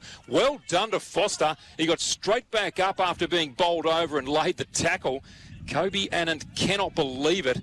He's a bit dirty with that decision, and he stands 45 metres from goal on the boundary. Foster's up against the fence. Left forward pocket. Kicking to the McMillan's Road end. He's already got 1 goal to his name, has Sean Foster. Steps in. Left footer. It starts left, stays left, out of bounds on the full. Yep, should have left it where it was. Should have been a boundary throw in. Yeah. Yeah, look, and probably could have done better there. Foster perhaps just put it to the top of the square, give someone a chance to mark it, but you're in front, take the shot. Now, Aaron Davey. He's going to kick it in 5 metres around from the behind post on the right back pocket for Palmerston. Oh, and an ugly kick in, and wasn't cleanly taken by St Mary's Tyson, but a couple of Magpies players just standing there. Walton was his target, but Walton didn't even move his legs to get the ball, and they're lucky that St Mary's Tyson wasn't able to claim it, and it's now throwing in 30 metres out. Ruck contest, Ahmad against Rowbottom. Neither really get a clean tap out. Tyson lays a tackle. Cheek swoops on the footy from 35 out, just carves his way through the pack and kicks a beautiful goal on his left foot. That was magic at the 18.5-minute mark. That's really got to hurt for the Palmerston Magpies because they just continue to work for very little result. St Mary's get a boundary throw in, a quick clearance out the back. Josh Cheech picks it up. He's a nuggety little player for the listeners, and he just punched it low and hard on that left foot, and there's a little bit of a breeze, didn't make a difference. Joshy Cheek just put that one straight through, so very easy for St Mary's, whereas the Palmerston Magpies are really having to work really, really hard, and it's taking them a long time to get their score. So Cheek now goes back into the middle. He can play in the midfield or forward. So he takes his position just behind Ryan Smith, who's back on the ground. So Ryan Smith is going to go up against Rowbottom. And Smith is going to win the tap down. They both went early. Smith just drops it down on the ground. Handball going forward. It's going to be kicked forward to the right outer. Handball down to himself. Great pace is Cockatoo Collins, but it's only going to go far as Alwyn Davey. Alwyn Davey looking for the 1-2 from Williams, the captain. He doesn't get it. Ball out on the outer, and it's Flanagan who's got it, and he's going to be tackled, and a beautiful tackle by Jacob Long from St Mary's. And Saints are going to have it on the forward outer wing, and it is going to be St Mary's going into the forward 50. Kick from Long goes right up into that right forward pocket. Preston Cockatoo Collins laying a tackle, and he's come up with the worst of wear for that. Palmerston take the footy away. They go off to Ugle. He marks that at left half back. Wheels around onto his right boot. Good long kick looking down there for Lambton. Almost had the mark, dropped the mark, then spins away from Hildebrand. Cruises through left half forward. Lovely kick there up to Rudy Riddick. Wheels around with his bright orange boots. Bangs away looking for Stafford and finds him on the lead in the left forward pocket. Good play by the Maggies. Stafford wheels around, he plays on, goes with the banana, and his teammates are celebrating. That's a super kick from the left forward pocket, straight through for a goal. The Palmerston Magpies coming back in this quarter. St Mary's 8-5, 53. Palmerston 5-1, 31 at the 21-minute mark. Another example of the sublime skill of Daniel Stafford. He took that mark in the pocket there, and I said he's a big fella. He's not a small, crafty little forward. He's sort of 194, 196, maybe a little bit taller, but he's great on both sides. Took that mark in the pocket, just wheeled around, laid it across his right boot. Snap goal, did not look like missing. So great work there by the big fella Daniel Stafford, and very important for Palmerston to get one back. 22 minutes, 22 points the difference rather, and Stafford with 4 goals in this game. 2 in the first quarter and now 2 in this second. He's keeping them in it. And 2 goals, he has put his hand up that he likes it as soon as it hits the boot. And Ryan Smith goes up unopposed, but he has tapped it down to Palmerston, cleared out of the middle, hurried kick from McMahon, up towards centre half forward, trying to get it and put it towards himself and the advantage of his Baird. Baird fumbled it. Now it's going to be St Mary's coming down to the commentary wing. Trying to pick it up was Wharf. Gets a little chip over handball, gets a 1-2, gets it out, back now to Rowbottom. Ugly bounce for Rowbottom, and he's not able to get it. He's going to get it back because he had the height, and he's going to get it for a wrong. He's dispossessed that. Yep, just dropped that. So Rowbottom, though, was in it, but he had a great tackler around him, and he's dropped the ball. It's going to be a free kick to St Mary's inside their back 50. So Benjamin Brown to take the free kick. Player on the ground, Klusky. Francis Kintari looking to attend to him, but Klusky gets up and wanders away. Might have had a bit of a poke in the eye. Brown goes back to Matt Wilkinson, all the way back to fullback. He goes out wide now, right back pocket, finds Cohen Hutt. On the left boot, delivers. Finds a teammate there in the form of McMurtry. McMurtry again back to Brown. It's risky, but this is what Palmerston needed to do at, certain stages of the game when they started to get on front. St Mary's, no doubt, would have looked up the clock. It would have been 22 minutes. They've got a little bit of a lead. They want to make sure that they go in holding that lead. So just to control possession. So St Mary's got to really do well at getting that 1-for-1, making sure there's no spare players around the ground. Ball to be tossed in halfway in the centre. Over on the far side, Smith, he's going to go up against Corbett. Smith is down on the ground, trying to run through St Mary's players. It's going to be picked up by Palmerston. Great hands. Flanagan just puts it on the boot. Now they're down the outer wing. Palmerston looking for leads. Wharf has got a great lead in the middle of the ground. He's not seen that. He's going to put into the right forward pocket, and it's going to be too far to the left, and it's going to go out on the full. Probably not the best option then. They could have gone inside. Wharf was unmarked. They bring the ball straight back into play to St Mary's, and a fantastic grab by Preston Cockatoo Collins. If he dropped that, Palmerston were away. He didn't. Now he wheels out wide. Goes out there to Baldock for St Mary's. Steadying play down here at centre wing. 23, almost 24 minutes gone here. 53 plays 31. Ball comes up towards Foster. And he's given away the free kick for a high tackle he has. I think he just reached over in the spalling attempt there and put his hand on the opposition player's shoulder. Spot on. So the free kick to go there to Patrick Walton. He handballs off immediately to Aaron Davey. Why wouldn't you? Beautiful kick finds Corbett, centre wing. On the outer side there. Lovely, another nice kick to Lampton. He's featured in the last few minutes. He's at left half forward. He's a left footer. Just pops it up now. We know who he's looking for. Stafford gets hands to it, and he takes the mark beautifully in front of Cohen Hutt. What a good mark by Stafford. And he just goes back, and we all know what he's going to do. He's going to have a shot. He's well and truly within range. That was a genuine 50-50 ball that he won there. He didn't have great separation on his opponent there, just to kick to space, was able to outmuscle his opponent and take the mark. So Daniel Stafford from the left forward pocket. He'll be kicking from about 40, goes for the snap again, and he's pretty happy. He points to the St Mary's crowd and says, here, check that out. I've just kicked my 3rd for the quarter and the 5th for the game. 5 goals to Daniel Stafford. St Mary's 8-5-53, but importantly for the Maggies, 6-1-37. Daniel Stafford with 5 of the 6. Really important goal there for the Magpies, and it's been Daniel Stafford showing the light at the bookends for the Palmerston Magpies. The Davies down back that are running it out, and Daniel Stafford down the other end. So if they can start to get on top through the midfield, they're going to give themselves every chance, but really important for the Pies to keep themselves in that game. Great goal, Daniel Stafford. Like I said, I don't want to rave about him. He's a tall player, but that snap was probably about 40 out that time and just made it look so easy. And like you said, it's just the marks, his contested marks that he's taking as well. It's just mixing it up, and why not go to their man Stafford at the moment? He is on fire. Talking about a man on fire, he'll be feeling this. Just running on is the runner in purple, Eddie Betts, as Ryan Smith wins it easily.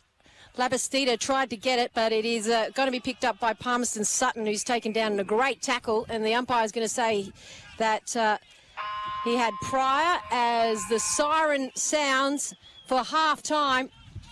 And St Mary's 8-5-53, Palmerston 6-1-37. It took him a while to get some goals on the board, but thanks to Stafford, he this quarter has kicked 3 goals. He has 5 for the match, but it is St Mary's 8-5-53 leading the Magpies 6-1-37. A lot to look at this game, but we'll be back as the players high five in the middle. They're going to take a bit of a break. We'll grab some water and we'll be back to dissect what just happened in the first half. You're listening to SEN's coverage of the NTFL.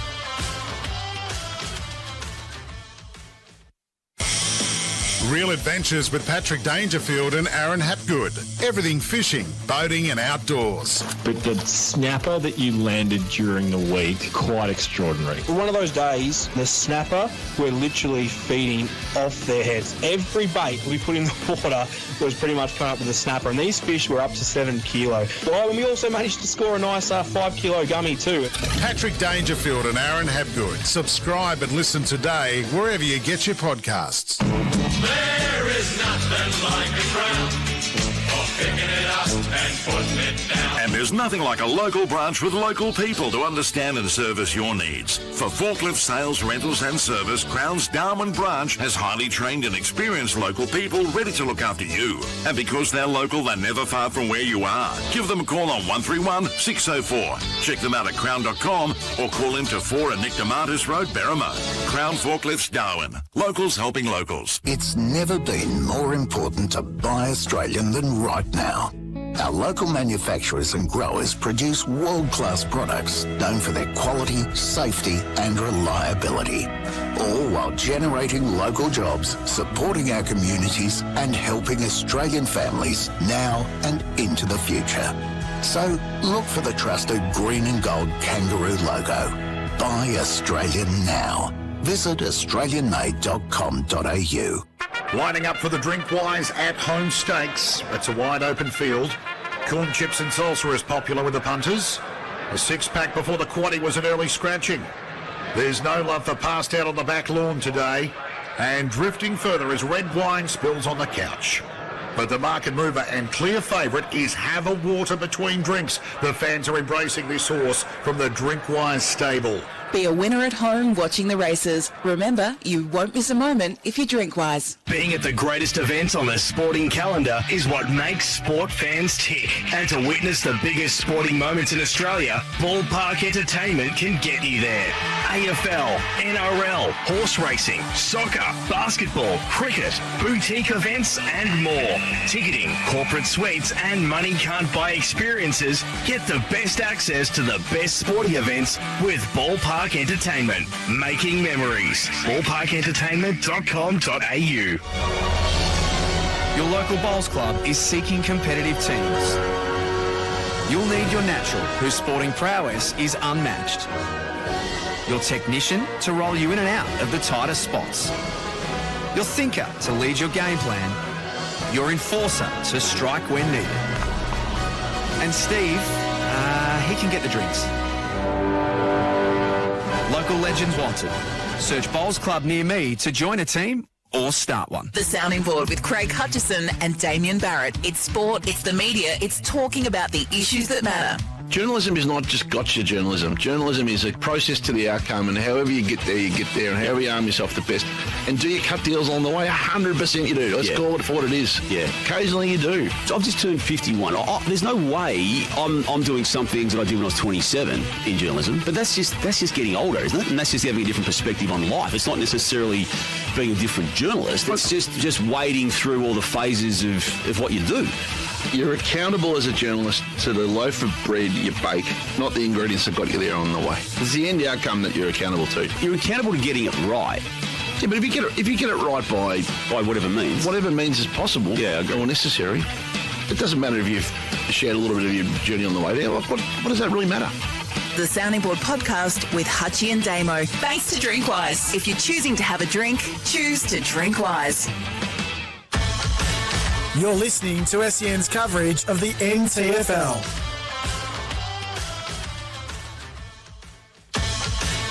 You're listening to SEN's coverage of the NTFL.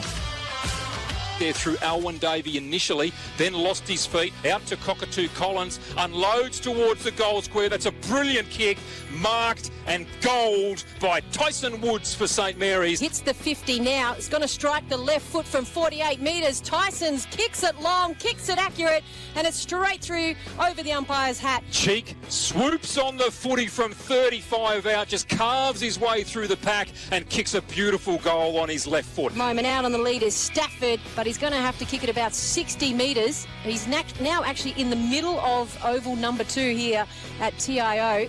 From 55 metres, he's already put his hand up. He likes it. As soon as he kicked that,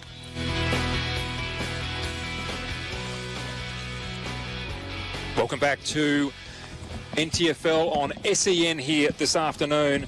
Terrific game in front of us here at TIO Stadium number 2. It is the St Mary's Football Club taking on the Palmerston Magpies Football Club, and at half-time, St Mary's leading by 16 points, 8-5-53 to the Palmerston Magpies 6-1-37. St Mary's did lead by 5 points at quarter-time, 3-5-23 to 3 straight 18, but a good fight back by the Palmerston Magpies late in that second quarter sees Daniel Stafford with 5 goals. He's kicked 2 in the first quarter, 3 in that second quarter, and to say that he's keeping them in the game is an understatement. He has 5. Desmond Corbett, the only other goal kicker for the Palmerston Magpies, with 1. For St Mary's, Nicholas Yaron has 2. 1 in the first quarter, 1 in the second. And then in the first quarter, Jack Kluske with 1, Sean Foster with 1. And in the second quarter, again, all singles to Joshua Cheek, Stan Tyson and Tyson Woods. So St Mary's by 16 points at half-time. With his thoughts on the game to date, Brenton Toy. Yeah, look, it was a great first half there. We saw the Palmerston Magpies come out in front in the first 10 minutes or so and really dominate the first quarter. St Mary's worked their way back into it and got it onto a bit of a level pegging. But the Saints in that second quarter were able to break away. And if not for the efforts of Daniel Stafford, the Palmerston Magpies wouldn't be close at the moment. So, and I think just to pick up on your point there, Dominic, the St Mary's, they've got multiple goal kickers and multiple options to go forward. I think Palmerston Magpies at the moment too relying on Daniel Stafford down there. If the options dry up for him, there's not really another alternative towards goal. But like I said earlier, it's their bookends. Aaron Davey, he's playing that quarterback role across, fullback, just as their kick-in player. St Mary's really need to do a lot better in applying a lot of more pressure to him on those kick-outs because they're finding it far too easy to exit the defensive half.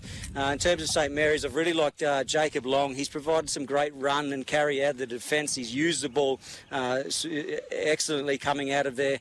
We haven't seen Nate Paredes after that. He come off in that second quarter. Shanrioli, hardly call his name, but he's finding himself his way back into the game.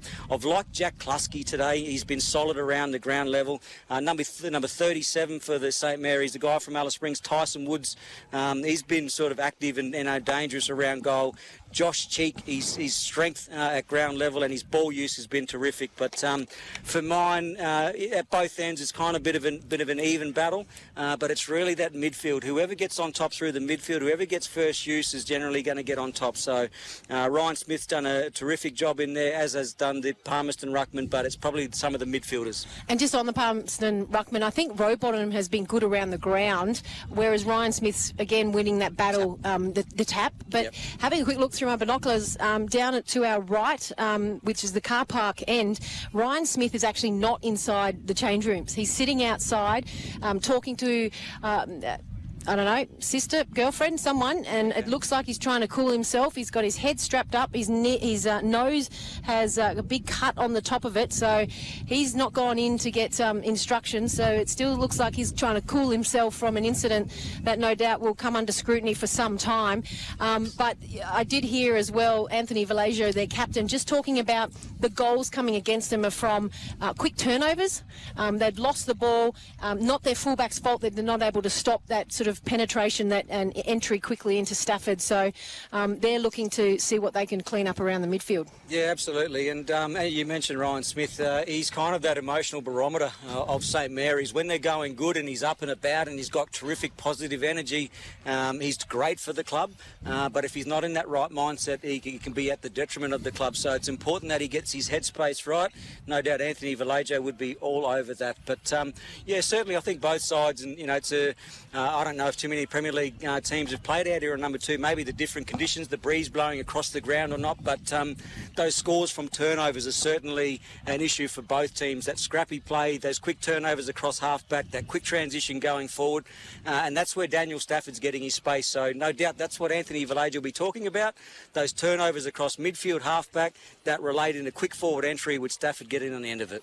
Brenton, we also see out here too, not only the wind factor, not only the fact that I don't think there's ever been a Premier League game played out here on TIO number 2, there's lots of youth in both of these teams. So there's actually quite a bit of inexperience in both of these teams here. But I have to say, you're looking at the way that the young players are approaching this game. I'm really impressed with the young players from both teams. Yeah, absolutely. I was lucky enough to go into the rooms before the games and just have a chat with both coaches, and both of them sort of said, oh, look, we've got no one flash that we've, flown up, or no big recruits or anything, and then both teams are really just, not yet, it's not Christmas yet, but both teams are just really looking to blood their kids, find what that right mix is, put the acid test on a few, see who are the ones that are going to be around, come February, March and play finals. But I think both teams have got a long-term vision. They want players to be around their club for the next 10 years.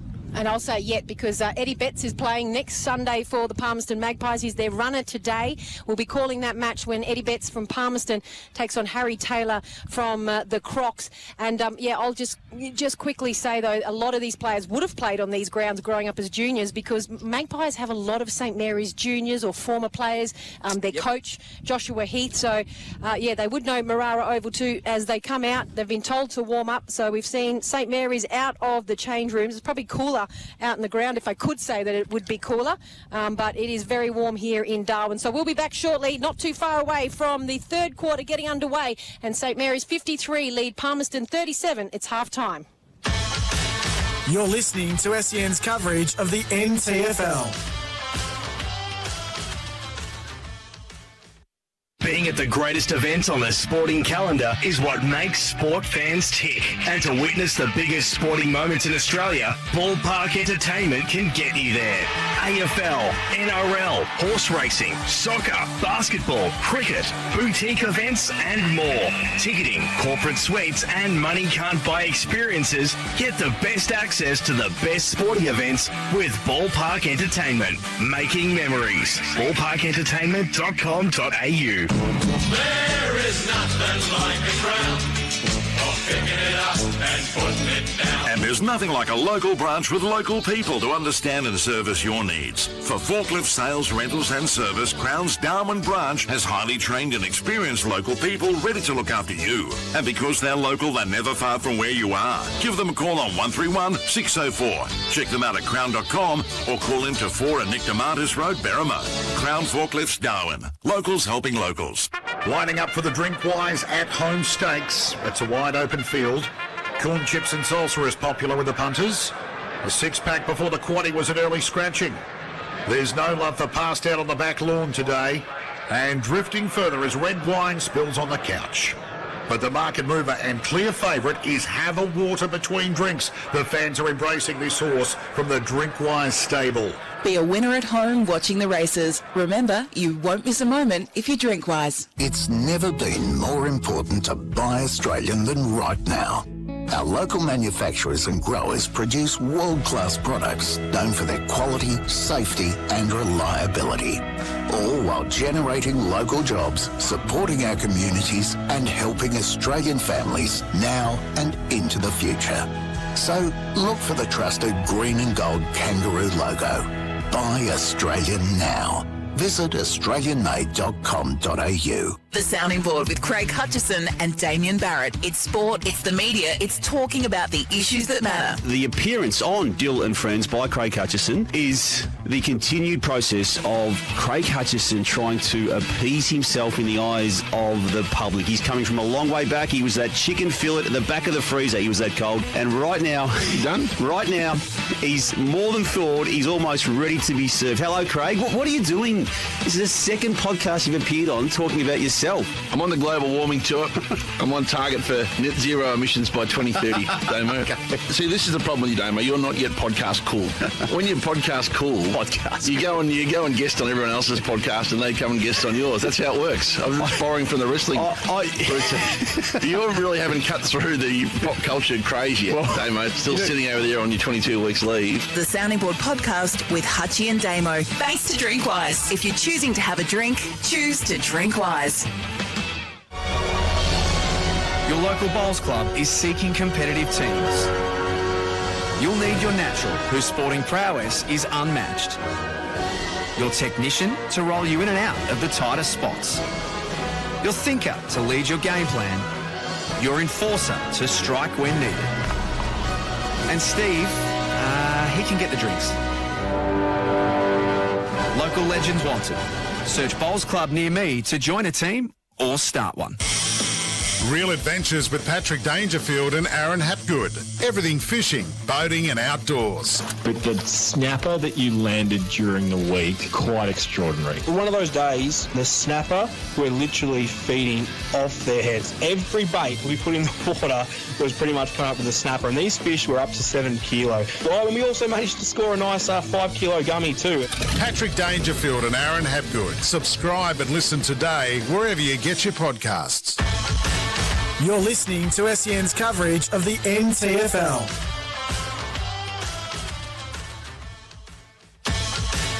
You're listening to SEN's coverage of the NTFL. Welcome back to NTFL footy on SEN. Third quarter about to get underway here in this important game between the St Mary's Footy Club and the Palmerston Magpies Footy Club. Saints leading by 16 points here at the half-time break. 8-5-53 to Palmerston 6-1-37. Major goal scorer is Daniel Stafford for the Palmerston Maggies. 5 goals, 2 in the first, 3 in the second. And for St Mary's, Nick Yarran has 2 goals. Siren sounds to get this third quarter underway. Ball tossed high in the air. Smith up high, gets it down easily. Josh Cheek almost the first there. Guthrie somehow just managed to sneak in front of him. Got a handball away to Ryan Wolf. Long tumbling punt down to centre half forward. Good mark taken down there by Robinson for St Mary's. Called to play on. Little chip goes out wide. Finds a teammate there in Baldock. So Baldock at right half back and infringing inside the protected zone. 50-metre penalty, so Baldock will find himself at half forward. That's a generous 50-metre. I reckon the player on the mark's at 50. He spears a pass in. That's terrible. Labastida couldn't pick it up. Rowbottom does. Little handball comes from Rowbottom to Davey. Away to Flanagan. Then from Flanagan to Riddick. Riddick on the left boot goes out wide to Lambton. Close to the boundary line. Footy was out of bounds when he kicked it. And now it's well and truly out of bounds. It's out of bounds on the full. That was a lazy kick then by Lambton. Turnover goes to Gallus of St Mary's. He goes into the centre of the ground. Marked, taken, but it's dropped in the end by Hildebrandt. He should have taken that in the end. They're now in the middle of the park, and he's going to be run down by Nicholas Yarran, who has had an outstanding game so far. He's continued it after the break, and he has run down Riddock right in the middle of the park. Yarran goes around the man on the mark, kicks it up to centre half forward, and it is going to be chopped off in the back line by Aaron Davey. Aaron Davey kicks it out to the outer wing. Ball handballed forward. Alwyn Davey picks it up. He's tackled, and it is a great tackle there from Cheeks. And he is going to be played holding the ball. And Alwyn Davey just a bit slow there to get that away. Josh Cheek with the footy, kicks long down towards half forward. Target down there was Sean Foster, couldn't take the grab. Guthrie burst his way through for the Maggies. Good play, kick up towards the captain in Williams. Takes the mark at centre half back, plays on quickly to Riddick by hand. He handled it beautifully, got it up to a teammate. Now away again to Alwyn Davey on that left boot up towards Francis Kintari. He's taken in a tackle by Brown, gets away from that. Handballs up to Foster. Will he have a shot on goal? He's inside 50, spins around onto the right boot, pops it up, gives Francis Kintari some room to move, runs onto the footy beautifully, takes the mark in the corridor, 40 from goal. Well done, the Maggies. Yeah, terrific player. Francis Kintari, good composure there by the Pies. So Francis Kintari, for the listeners out there, comes from a place called Wadare or Port Keats, just down about 500 k's southwest of Darwin. Used to be another St Mary's player as well. So Francis Quintari trots inside 50. Little bit of a stutter. Now called to play on. Has his shot on goal. It won't make the distance. Gallus almost marked it. Stafford grabs it. Has his shot on goal with the left boot. And kicks a point. Unusual for Stafford. But at ground level, but how quick was he hand to foot, Daniel Stafford there, just to throw it on the left for the big fella. Great work. So a point to the scoreboard for the Palmerston Magpies. They score first at the 3-minute mark of this third quarter. Long kicks it long, goes 55 metres straight down the ground, finds Hutt. Hutt with the headgear on, was going to handball it off. He's been told to play on. He went off the mark. He goes to the left. Now St Mary's go through the middle of the ground. Long kick, just dropped there on the ground by Shannon Rioli. Now it's Palmerston Magpies who have it. Rowbottom gets a little handball off to Aaron Davey on the outer wing. Aaron Davey just chips it forward, still on the attacking side of the outer wing for Palmerston. Oh, courageous mark taken there by Sutton. It was a Saints player running back, but Sutton takes a mark. He's got to get a 50-metre, and is that Cheek on the mark? And he's just stepped over the mark. So Sutton is going to be marched 50 metres. It's going to take him well inside their forward 50.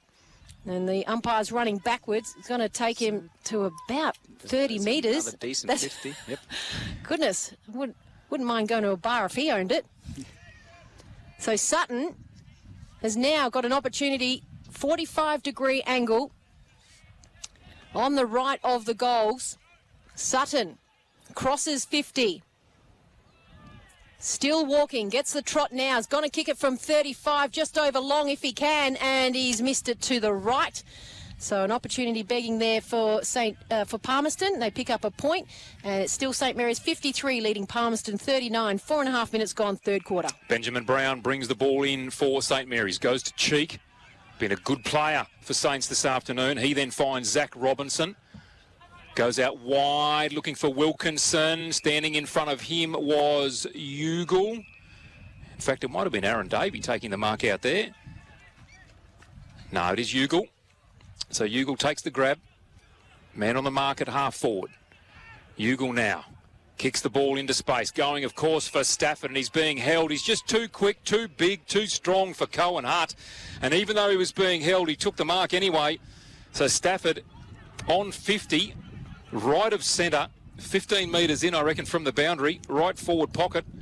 Slowly gets up off the ground, and the umpire sets the mark. And Stafford naturally points to the goals and says, I'm going to have another shot. This will be his biggest test because it's blowing across the ground almost into his face. So really tough pocket to kick this one for Daniel Stafford. And the wind has changed direction here too. It is now going directly, as you said, towards him, whereas before it would have been going down the other end. Stafford now. Kick not going to make the distance. Up to the goal square. No mark taken there. Gallus tried to claim it. Had to handball backwards. Goes to Jacob Long in the goal square. His kick out wide. Pitches in front of Alwyn Davey. Keeps it in front of himself. Tacks it back to Guthrie. Was good. He got it to Riddick. Back to Davey. Close to the boundary line. Shoved over the line is Ben Brown. Good work there by Riddick for the Palmerston Magpies. And they win a boundary throw in 55 around from their goal. It's good work there by Davey too. He's just smart just to turn boundary side and not give St Mary's that option to force the turnover and take it away. So ball tossed in on the 50-metre arc on the commentary wing. Goes over both the ruckman. Labastida tried to handball it, but he dropped it. Ball all around the players, and it is going to come out through St Mary's. Hurried kick. Drop mark taken should have been from Lambton. Now it's a foot race. Woods is going to pick it up. The umpire's picked out a free kick. It's going to go to the Palmerston Magpies. It's going to go back. Braxton Armat with the hold. Yep, on Walton. Walton just handballs it quickly inboard to Lambton. Lambton goes into Aaron Davey in the middle of the park. Left foot just chips it forward. Picks out an unmarked Guthrie. Cheeks is standing on the mark. Guthrie, another left footer. Tries to put it towards Stafford, but it was great defence from Hutt, who was forward. Diving, gets on the ground, and the ball is going to be tossed up right on the 50-metre arc after McMahon was able to wrap up Hutt, and the ball tossed up. Run down by Rowbottom, went straight to a teammate in Brodie McMahon. Out they come again through Sutton. The high ball, well taken. Jacob Long up in front of Francis Quintari. Jacob Long goes backwards, back into the left back pocket. Mark taken by Benjamin Brown. Kick needs to be good. It's not. Gallus trying to get there, challenging for it. Over the footy, there is Riddick. Can't quite get hold of the footy, and the umpire says, I will take it, and ball it up about 60 away at right half forward. Palmerston still challenging strongly here. 8 minutes gone in this third quarter. St Mary's leading 53-39. Ball tossed up, no ruck there for St Mary's. Rowbottom gets a handball forward, but it's St Mary's trying to get the defensive pressure on. Palmerston have the numbers, ball down on the ground. Ball being pushed forward, trying to pick it up is St Mary's. Very ugly play. Still no one able to clearly pick it up, but the ball's gone 20 metres forward. Now Labastida has it after a mark. He's unmarked. He goes long and short, and now Palmerston are able to cut it off. Their handball's gone awry. Shannon Rioli's picked it up. He's handballed it over to the left forward pocket, looking and finding and goaling. Again is Tyson Woods. And again, that is great work from Shannon Rioli. Gets the ball through traffic out of nothing. Handballs out to Tyson for his second goal of the afternoon. So Woods adds another. It's the 9th for St Mary's, 9-5-59. Palmerston 6-3-39, and that was a tumbling ball forward there, Brenton. Shannon Rioli just super strong through his lower body, his legs, his strength down there. Phenomenal. I don't know if we've got listeners in WA, but Shannon is the son of Sebastian Rioli, South Fremantle champion. Very much built similarly. So similar. But so strong through their core and below their knees, and great work. Shannon Rioli, he hasn't done a lot this afternoon, but what he's done has just been fantastic. Opportunities gone begging there for the Palmerston Magpies. St Mary's take it down the other end. Bang. From the middle now, Ryan Smith is going to have a free kick given against him here for a Shepherd. He doesn't like it. He's arguing. It's not going to make any difference at all. Palmerston Magpies with the free kick. William Rowbottom. And Brenton, Ryan Smith just got to stop this, doesn't he? Yeah, I think so, and that's what he's got to recognise too, is that he's a leader amongst his team. Everybody else looks at him. His body language is important. Handball off to Stephen Lampton. Lampton long down into the forward line. That is a good mark taken down there. Brandon Ugle up high in front of his opponent. Took the mark beautifully. Fell back. Lost the footy and hit his head a bit, but the umpires awarded that. So from the right of centre, 45 metres out, Ugle with the opportunity here for the quick reply at the 10-minute mark of this third quarter. An important kick to keep the Maggies in touch. They trail by 20. Can he put this through? Wind's coming over his left shoulder. He almost kicks into the man on the mark. He'll have the distance. Does he have the accuracy? He sure does. Brandon Ugle, well done, through for his first of the afternoon. He becomes the third goal kicker for the Palmerston Magpies, but importantly, their score moves on, 7-3. 45, trailing St Mary's 9-5, 59. Yeah, St Mary's just have slowed down as well, and maybe the loss of Paredes, their leader out there, might have had an impact on that, and just their on-field direction and motivation at the moment. But they just don't seem to have that spark they had in that second quarter, St Mary's. So perhaps it's Paredes, perhaps it's just Palmerston Magpies elevating or put the foot on the accelerator a little bit on their side of the game as well. So look, they're doing really well. They've got a good mix there, and all they need to do is get another clearance out, another quick kick forward, and they're every chance. Corbett in the ruck now, giving Rowbottom a little bit of a rest for the Magpies. Tosses it up. Matt's there for St Mary's. Ugle, the man that just kicked a goal, huge fend off, but Cheek has tackled him, and there's a little bit of push and shove. Ugle's been in it all day as well. Ugle not allowing Cheek to get up, and Cheek is going to get a free kick in the middle of the oval. We're on oval number 2 here. Hope you're enjoying our call wherever you're listening, right across Australia, even on the SEN app. Huge kick from the left footer and a huge mark. That was a great mark from Palmerston Sutton. Long locks, curly-haired man came through, and he's able to take a mark, and he's allowed to get Palmerston out of trouble. And talking out of trouble, Aaron Davey with the left foot gets him into the middle of the park. Sutton now with the pick-up. Good pick-up it is too. Handballs to centre half forward. Up to Clifford Hampton Timms. Wheels around. Long bomb. A push in the back by Francis Quintari on Brown. Not paid. Wharf with the kick on goal. And he misses from 15 metres out on the left boot. He'll be dirty on himself for that. So a behind registers. So Palmerston 7-4, 46. Saints 9-5, 59. And Ben Brown now playing on from fullback. The mark taken by Sean Foster. Goes out wide. St. Mary's just trying to steady play down here. Steady from the back pocket. Kick away. No mark taken here at half back. Palmerston there in numbers again. Their intensity is up. Braxton Armat around the footy. Did well. Got the handball out to Cockatoo Collins. Now to Cohen Hutt.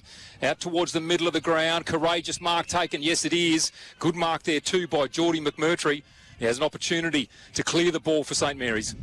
He goes down the middle of the park, diving forward. You'd want that in the slips catches if you could. So St. Mary's are away here and right in the breadbasket of Woods. Woods directly in front on the 50-metre arc. He took the mark. He handballs to Shannon Rioli, who went running around him. Shannon Rioli with a booming kick off the 2 steps straight through the goals. And we said Shannon Rioli hasn't had a lot of touches, but when he does, it's something special. And that was an amazing goal from Shannon Rioli off 2 steps. He received the handball and he has just kicked that a lovely height straight through the middle of the sticks, and St. Mary's needed a much-needed relieving goal. St. Mary's 10-5-65, Palmerston 7-4-46, 13 and a half minutes gone, third quarter. You mentioned that 2 steps, just that ability to generate so much power. And I don't want to harp on it, but just super strong, through his lower body, Shannon Rioli. Great kick there, and look, it's a twist of fortunes. Palmerston, could have turned it around the other end, and St. Mary's scored down the opposite end. So unfortunate for the Pies, good work for the Saints. Back in the middle now, Braxton Armat to line up in this ruck contest against Corbett. Corbett jumps high, got his touch to it. Palmerston flick it forward through their captain in Williams. On the second bounce, gathered, kicked hurriedly up into the left forward pocket. Kintari on the chase, keeps it in, does beautifully. On the pursuit, Ben Brown for St. Mary's. Defenders coming in, trying to pick that up. Zach Robinson got it, tumbled it over the line, and the umpire says that'll be a boundary throw in. 45 metres around, left forward pocket, favouring the Maggies. Kintari's the one for me that's got to spark up and give him something at ground level down there for the Palmerston Magpies. Stafford's been great in the air and on the lead, but they've really struggled for those crumbing goals, and I've seen the ball go forward, and Kintari's positioning needs to be better. He needs to start in front of his opponent. He's trying to start from behind and get the easy one out the back. So if he can get that right and give him something at ground level, they'll be better. Ball tossed in, Rowbottom in front of Armat. He gets it down, but only as far as St. Mary's player. Picked up, though, here by Stafford. Stafford gets a handball back, and another hurried handball from Baird into the left forward pocket. Hurry kicked over, find Kintari. Ball up in the air. St. Mary's players just standing around. Hutt's able to pick it up in the last line of defence. Hurried kick into the left back pocket. And Brenton saying if it is going to go out, it's going to go out deliberately. And Yaron just is given a free kick against Yaron. That's high. That would have just gone out. So St. Mary's coach Anthony Vallejo won't be happy with what he's seeing at the moment in this defensive end, Dominic.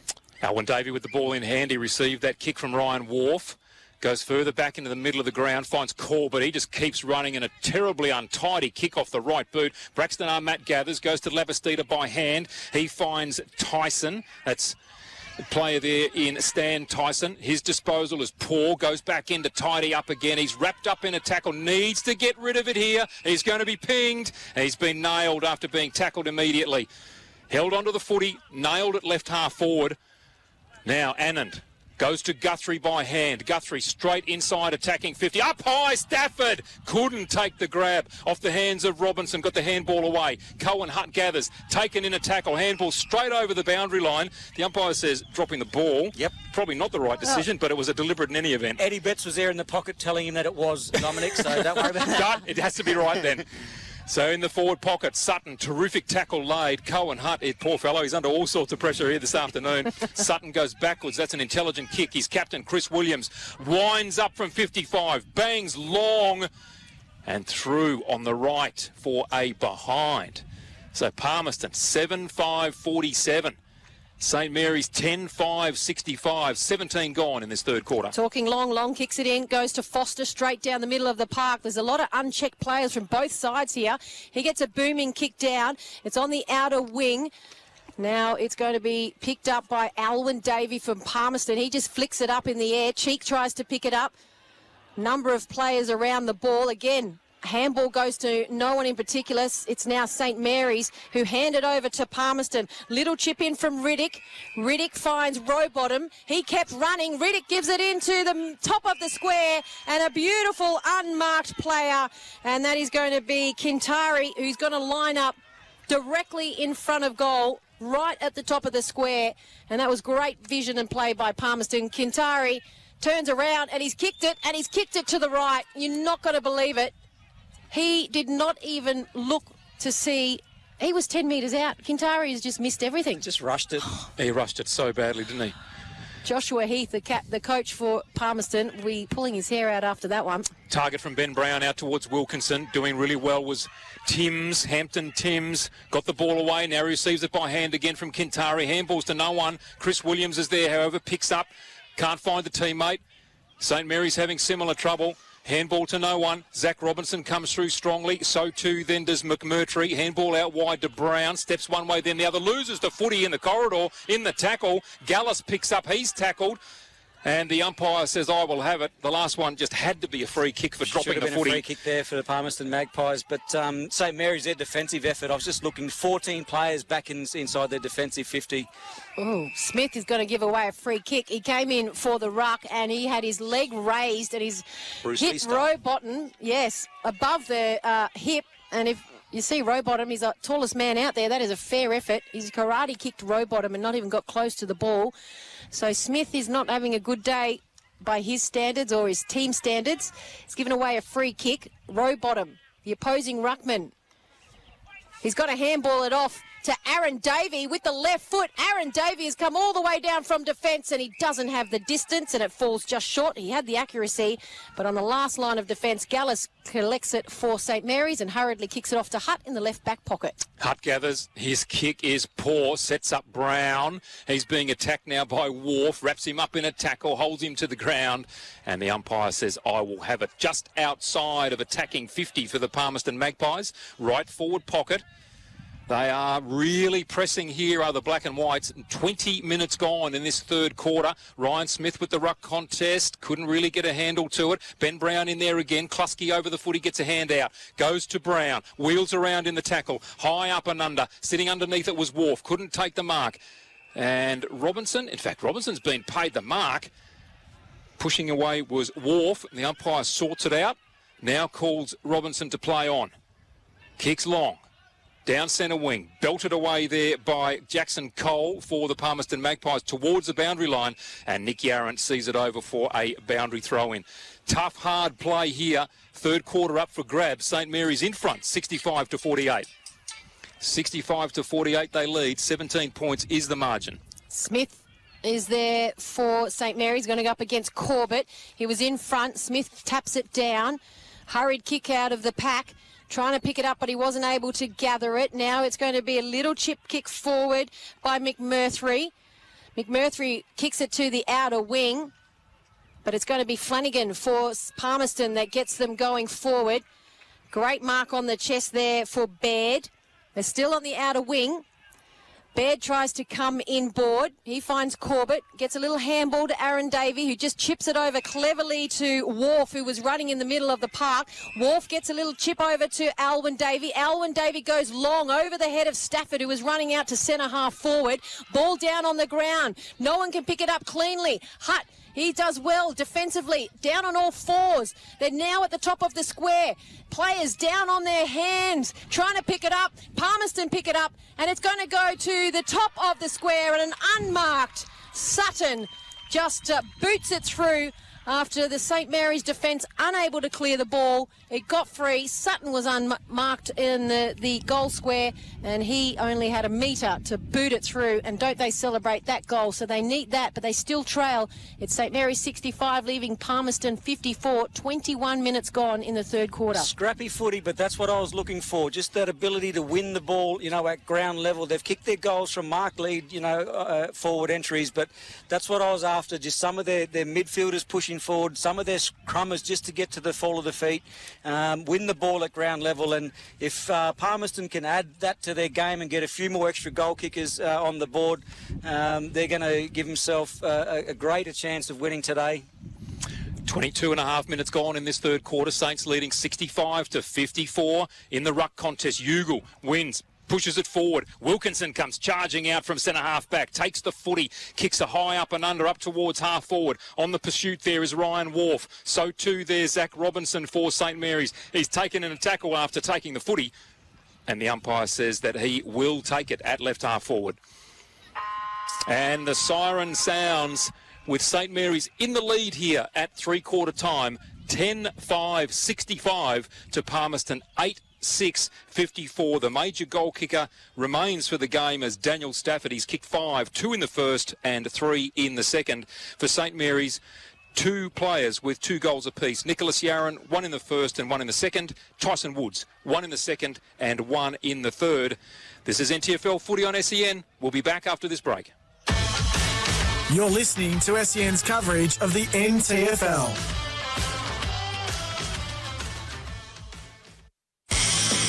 Real adventures with Patrick Dangerfield and Aaron Hapgood.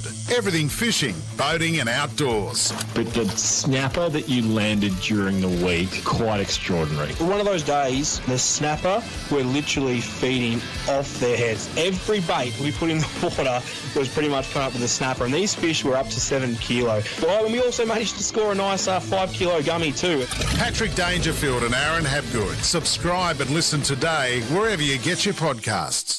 Lining up for the Drinkwise at-home stakes. It's a wide-open field. Corn chips and salsa is popular with the punters. A six-pack before the quaddie was an early scratching. There's no love for passed out on the back lawn today. And drifting further as red wine spills on the couch.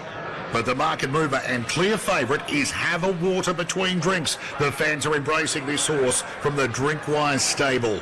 Be a winner at home watching the races. Remember, you won't miss a moment if you Drinkwise. There is nothing like a crown, or picking it up and putting it down. And there's nothing like a local branch with local people to understand and service your needs. For forklift sales, rentals and service, Crown's Darwin branch has highly trained and experienced local people ready to look after you. And because they're local, they're never far from where you are. Give them a call on 131 604. Check them out at crown.com or call into 4 at Nick DeMartis Road, Berrima.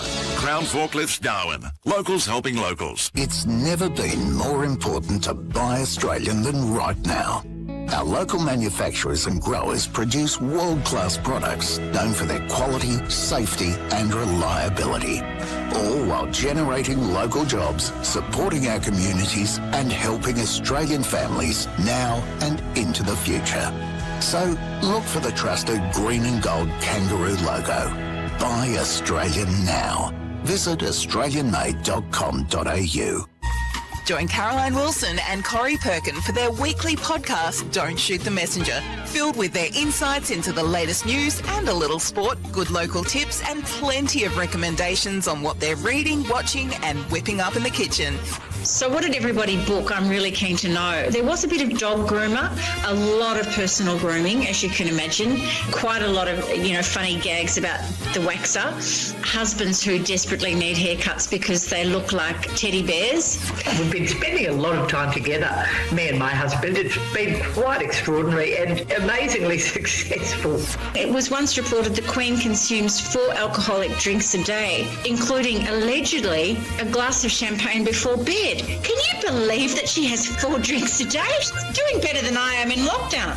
You'll find the Don't Shoot the Messenger podcast on the SEN app or subscribe wherever you listen to podcasts. Thanks to Red Energy, 100% Australian electricity and gas. Your local bowls club is seeking competitive teams.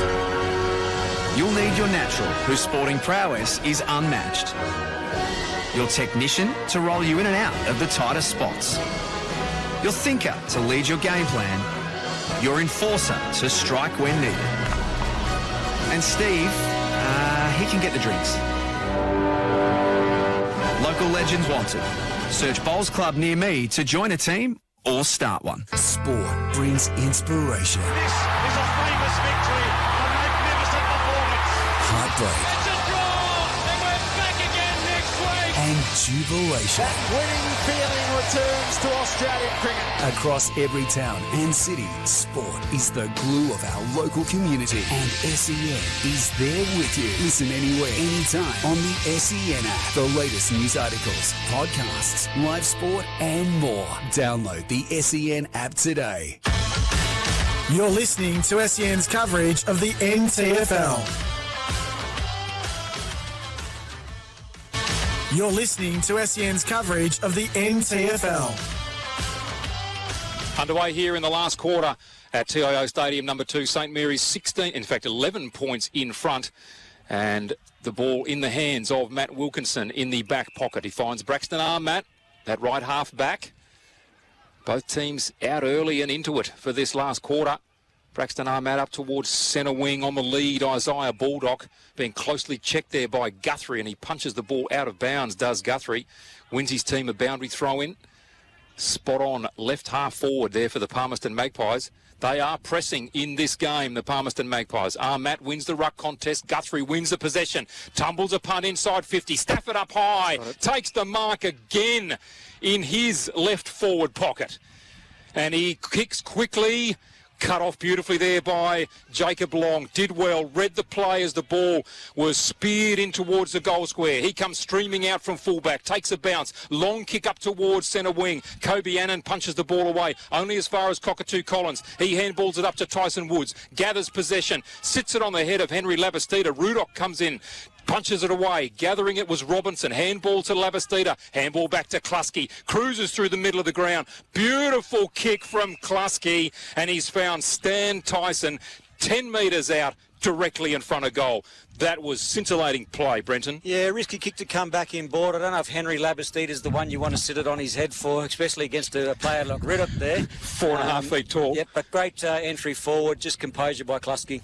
So the player with ball in hand, in fact, Geordie McMurtry, kicks on goal and puts that straight through the middle. Exactly what coach Anthony Vallejo would have been looking for. Yep, terrific start to the final quarter here. But I mentioned him earlier, Jack Klusky. I just like his running power. He just runs so hard. He's an aggressive runner and he's a great user of the footy. Like he punched that in low and hard. Didn't give the Palmerston defence any opportunity to spoil. So great positioning there by the Saints, and they're just going to continue to work away. And a terrific start to the last quarter. Terrific start indeed. 2.5 minutes into this last quarter. St Mary's now 11-5-71.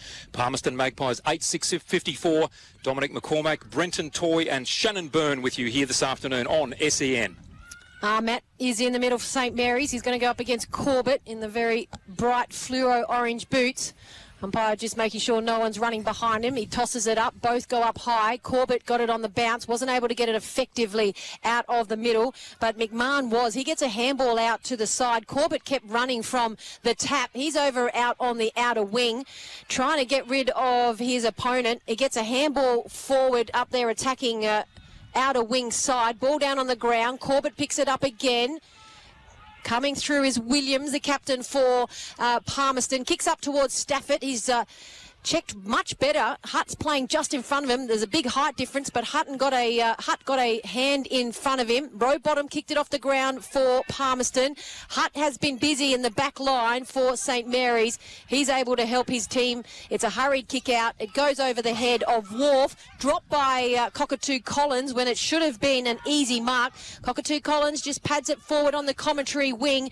Alwyn Davey coming through. Cleverly, the ball was down on the ground. He kicked it into the right forward pocket, but Cheeks for St Mary's is back there, and the left footer goes into the middle of the park, and St Mary's looking to get out of their defensive 50. Lovely kick from Josh Cheek, found Matt Wilkinson at centre half back. He goes right across the other side of the ground looking for Baldock. He too drops a mark that he should have taken, confronted by Lambton. Lambton strips him of the footy, then he loses it himself, goes back to Baldock. Baldock by hand to Labastida. It's been a great link player this afternoon. Back in board to Geordie McMurtry, the only goal kicker for this last quarter. Slung after he kicked the footy.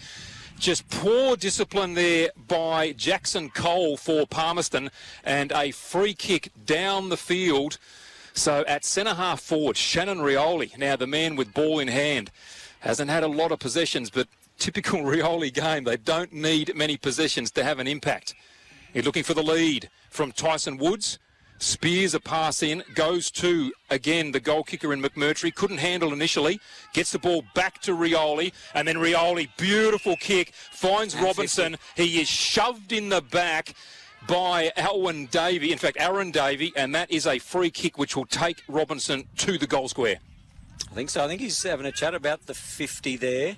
No, he'll be marched. That's fair enough. He took the mark. He was shoved in the back. Be marched down to the goal square. Palmerston did great then because they had the St Mary's players outnumbered, but they were all deep. So Shannon Rioli, smart player, he just found that shallow hit up there. So the St Mary's forwards were just sitting a little bit more higher. The Palmerston defender sitting right back. Zach Robinson now to line up for Saints' second goal of this last quarter. And undisciplined acts from Palmerston leading to both of these goals. Well done to Zach Robinson. Well done to St Mary's. 2 goals on the board, early stages of this last quarter. 5.5 minutes gone. Saints move to 12-5, 77. Palmerston 8-6, 54. I think that's why the 50 was paid. A little bit of undisciplined play there. But like I said, the Palmy players were all sitting behind and they were just late to arrive. The St Mary's players sitting shallow. Just a nice little hit up there. Aaron Davey arrived there late. A bit of a shove in the back to Robinson, who took the mark and was marched, as you said, to the goal square and kicked a nice easy goal for the Saints. So Rowbottom and Smith back in the middle. The two ruckmen have been going at it all afternoon. Rowbottom for Palmerston going up against Smith from St Mary's. Ball tossed high. Both players didn't jump in time. Coming through was McMahon for Palmerston. Goes on the outer. Ball in with Flanagan. Left footer into the forward left pocket. And the man play on, who has been everywhere, Stafford, gets a free kick and then it's gone against him. He was behind and he has been called for push in the back. So Stafford, well, despite having the height advantage, he gets a free kick going against him, and St Mary's are away on the outer wing. Labastida has it. Oh, and another 50. Another 50. That's because a Palmerston Magpie player has gone in between the protected zone. So Labastida, he was at the back end of the outer wing. He's going to be marched down the ground. That's probably the 5th or 6th 50-metre penalty today, I reckon. Doesn't even want to set it up. He goes quickly, and Klusky, he's kicked a goal in the first quarter. He gets it, goes into the right forward pocket.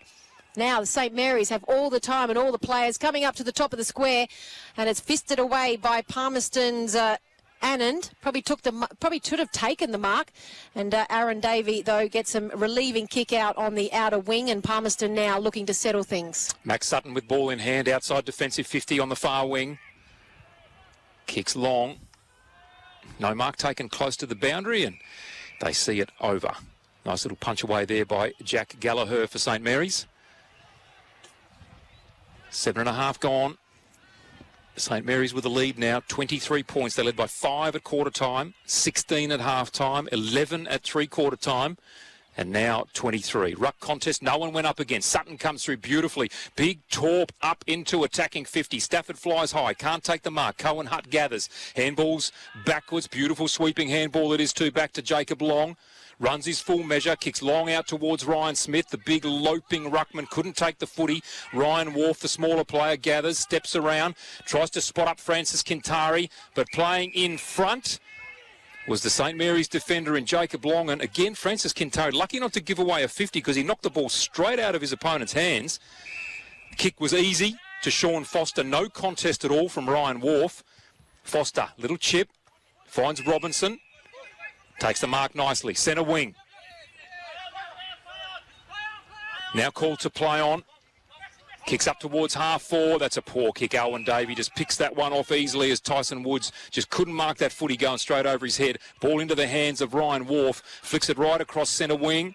Goes to Aaron Davey. His handball is nice up towards Jason Baird on the move. Has a bounce, runs inside 50. Tries to step around Gallus, can't do so. Now releases by hand to Callum Groves. And a free kick paid. Or is there a downfield? It was a downfield. The goal will count. Yep. And Callum Groves kicks a much-needed goal for the Palmerston Magpies. Well done. St Mary's 12.577. Palmerston, they move on to 9.660. Almost 10 minutes gone in this last quarter. And we talked about that just on the back end of the break. Where did that goal start? It came from a turnover across half-back there. The kick went over the head of Woods. Alwyn Davey took the intercept. Mark played on straight away, went through the middle, quick transition. Baird gets in on the end of it. He's got a rugby background, ran, chewed up his space, give a fend off, had a bounce, gave the handball, and a great goal to the Pies. To say this is the time that Palmerston Magpies need a quick goal. They trail by 17 points. A quick goal here, and they'll get it back to within 2 goals. So this is a trying time for Palmerston. 9 minutes gone in the final term. Smith, though, gets it out of the ruck, handballs it over towards the goals down at the car park end, going towards the Michael Long Centre. But Palmerston now have an opportunity. We said they need to get the goal next. Palmerston are going inside their forward 50. Corbett dropped a ball he should have taken, but Stafford picks it up. He kicks it up. It goes high. It brings rain. It brings hail, and nobody's able to take the mark. It is 30 metres out directly in front of the goal. There's players everywhere. Handball from the player to Wharf. Wharf is under pressure. Wharf takes a kick on goal, and he has snapped a goal out of absolutely nothing. 30 metres in front. He was being tackled as he went down, Wharf, and Wharf has snapped on goal, and he has now got it back to that magic margin of 11 points, and that's what they needed, Brenton. Couple of very good possessions there by Ryan Wharf, last year's Rising Star winner in the last 5 minutes. So, but the Daniel Stafford kicked it in, as you said. It brought rain. He almost had enough time there to get to the crumbs of his own kick. He got there at ground level. He's a big fella. He's so clean with his hands. He flicked that handball out, able to create an option for his teammates. Got it out to the Palmerston player there in Wharf again, who just a great snap. A little bit of breeze behind him, dragged it back, and great goal. 11 points, 11 and a half minutes gone in this final term. And can St Mary's settle it here? Ryan Smith up against William Rowbottom in the ruck. Neither can win it down cleanly. Chris Williams comes off the back of that square and kicks it up into forward 50 for the Palmerston Magpies. Cut off by Gallus. Handball back to Labastida. His handball missed his target in Jacob Long. Goes with the snap from the right forward pocket up towards Josh Cheek. But the footy out of bounds after being punched away from Josh Cheek. So Palmerston piling on the pressure here. Left forward pocket. Another opportunity. The rucks look to set. Looks like Corbett to go up against Ryan Smith. That's Desmond Corbett. Desmond Corbett got 2 hands to it, got it down to Guthrie, away to Ugle, tried to slap it on, couldn't do so cleanly. Ball comes out to Geordie McMurtry, but a free kick paid. Indeed it is. A free kick goes to McMurtry for a high tackle. So right back pocket now favouring St Mary's. Ball in hand, goes long, straight down the line, looking for the tall timber in Ryan Smith. Got hands to it once, twice, takes a good mark in front of William Rowbottom. He's had a bit of a dirty afternoon, Ryan Smith, but that was a good moment. Kicks it back inboard. Goes to his teammate again in McMurtry, who just ran a little bit further. Up the field, now delivers to Klusky. Normally good with his delivery. Goes out wide. Finds Cheek. Spearing a pass in. That's a good one too. Finds Robinson. Clean, easy play here from St Mary's. Handball up to Yaron. And the handball goes to Archie Hildebrandt. Fell to the ground. Play on, says the umpire. Ball comes out to Yaron. And mark taken there by Tyson Woods. In fact, it's out of bounds on the full. So Saints clean initially. And once the pressure came, turn over to Lambton deep in the left back pocket. Ball taken now by Sutton. Call to play on, went back to Lambton, now to Jackson Cole. They've had 5 possessions. They're still in the left back pocket. Pressure from Robinson on Sutton, in fact on Cole, and that is now an out of bounds on the full kick from the Palmerston Magpies. Who can steady first in this last quarter? Josh Cheek with the free kick. He's about 80 from goal on the far side. St Mary's kicking to the McMillan's Road end in this last quarter. He bombs it in. Up high was Woods. Couldn't take the mark. Spillage. Players dive in on the footy. They can't get it out, and the umpire says, I will have it. They'll have a bounce down 30 metres out from the St Mary's goal. 14 minutes gone in this last quarter. 11 points the margin. 77 plays 66. Corbett in the ruck. No one was there with him. And the free kick's going to go to Corbett. No, it's not. No, it's not. It's going against him, and he was the only one in the ruck going up. He was the only one that indicated. Oh, goodness. They're saying that he might have hit a player as he went in, but there was actually, he was pushing a St. Mary's player out of the way, who actually I don't even think had put his hand up. So this will be something that St. Mary's, as we see St. Mary's getting another goal, and that is after Sean Foster. Sean Foster just slotted that through 30 metres out, just keeping an eye there, and Corbett can't believe it. He's still looking at the umpire as he runs back to the middle of the square. A bit of confusion reigning around there, but that's his second goal for the afternoon, and the big man is having a few words with a couple of Saints players as he runs back to the middle. So Foster there just making it a little easier for St. Mary's. 83 leading Palmerston Magpies 66, 15 minutes gone, final term. Yeah, just another multiple goal kicker there, and I talked about that earlier, the multiple avenues towards goal that St. Mary's have got, whereas Palmerston have been too reliant on Daniel Stafford and needed a few other goal kickers at ground level. 6 goal scorers for Palmerston, 10 for St. Mary's. There it is as Braxton Armat wins the ball from the middle initially. Chris Williams goes in, but a free kick paid, and now the advantage to Williams. Long bomb, inside 50. Gallus shoves his opponent out of the way. Ball spills to the back of the pack. Hutt's there, picks up, goes on the left boot. High up and under. The only one running hard for it, McMurtry. He's got Foster in the clear, just pops it up for him, will pitch in front of him. He should pick it up on the second bounce. He does. Runs away initially from Williams, now needs to go by hand. Williams stuck the tackle and did really well. Tyson goes in, spins around, has the handball out wide, goes to Robinson. Robinson soccers it forward. Tyson Woods is there. Can he pick it up? Aaron Davey can pick it up. He picked it up beautifully and went to Guthrie. Guthrie's handball to Flanagan. And now a free kick will go back here to the Palmerston Magpies in the form of Guthrie. In fact, it'll go to Flanagan. So Flanagan in the corridor takes the free kick 30 out from his defensive goal. Kicks towards Chris Williams, untidy off the boot. Williams on the up. Kicks to Foster. They call him to play on, and that he does. Max Sutton, I should say. So Sutton, long kick. Down towards a teammate in row bottom, comes off hands, goes to Lambton. Lambton's handball stolen by Labastida, chips sideways and goes to a teammate in Jack Gallagher. He switches play right across the other side and goes to Jacob Long. Labastida kept running, but he decided not to go for him. Goes to the outer towards the boundary and Baldock. Baldock takes an easy mark. He just chips it over and finds Gallagher. Labastida still kept running. Fitness on that man is showing this afternoon. In this afternoon heat here in Darwin. Goes inside, looking for Shannon Rioli. He picks it up on the bounce, goes one way, goes the other. Attracts 3 players, but it's the Palmerston Magpies. Guthrie who picks it up, gets a handball away, and now Palmerston are away on the outer wing. And the ball is going to go out of bounds. It's going to actually be a free kick, push in the back to Hampton Timms. Oh no, he's just being polite and gone to get the ball. So Hampton Timms gives it back to the umpire. It's going to be tossed at the halfway mark of the outer wing. St. Mary's 83 leading Palmerston 66, 17 minutes gone in the final term. Boundary throw in it was, not one down by either ruckman clearly, but Palmerston will come away with it. Long bomb came from Hampton Timms, the high up and under. Gallus sets himself under it and takes the mark beautifully. And then out to Benjamin Brown. Takes the mark at left half back in front of Francis Quintari. And Francis Quintari stepping over the mark. Benjamin Brown had actually delivered it quite poorly to Labastida, but he now wins a 50-metre penalty, and the umpires will march him all the way to centre-half forward. So Lambton on the mark. Ben Brown needs to think his way through this. He's got a couple of players in the clear. Goes long. Into the forward pocket, looking down there for Tyson Woods. Couldn't take the mark under pressure from Cole. Tackle laid down there. The ball spills to Woods. Goes with the chip kick and it's smothered. Well done by Cole. Ball still in the forward pocket. Picked up by Davey.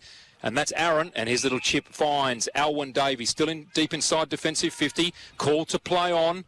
Chips sideways. Finds Guthrie. Still inside defensive 50. Left back pocket. Palmerston finding it hard to extricate themselves at the 19-minute mark. Baldock puts the pressure on that kick. And a free kick paid for the chopping of the arms, and the free will be taken by Patrick Walton at left half back for the Palmerston Magpies. So the Palmerston Magpies on the outer wing. Kick up and under. Rowbottom just gets a little hand to it. He pushes his opponent who's in front of him, and the ball's going to be tossed back in. A lot of tired legs out there. Rowbottom was there, but just not able to get to the contest with two hands. Saw it over the boundary, and it'll be tossed in halfway on the outer wing. Rowbottom up against Smith. Rowbottom taps it down, only as far as St Mary's. A lot of players around the ball. He's pretty fit, and he kept running, and that was Palmerston's Guthrie. Guthrie gets a hurried kick inside, not hitting its target. Hurried kick forward by St Mary's, but picked up by McMahon. He goes through traffic, goes to the left centre half forward. Mark taken by Corbett. He wheels around. They're calling going for Stafford. All you can hear is Stafford, Stafford, Stafford. Lampin picks it up, gets the handball off, wheeling around the handball from Hampton Timms. That's an ugly kick into the left forward pocket. No mark able to be taken. Still, the ball is there in the last line of defence, and St Mary's are going to come out, and it's going to come out easily through Labastida, who's having a big work rate this last final term. A very good player is Henry Labastida, very fit. Little kick comes out after player there in McMurtry received the handball from Labastida, went to Hutt up to teammate in Tyson, now to Rioli. Shannon Rioli takes the mark at centre wing. Just having a good look. Kicks long into space, goes to Tyson Woods. The ball pitches unkindly for him. Cole comes through strongly, under pressure from Foster. Gets the handball backwards to Wharf. Well played by the Palmerston Magpies defence. Out to Guthrie. Guthrie's kick up into the back pocket.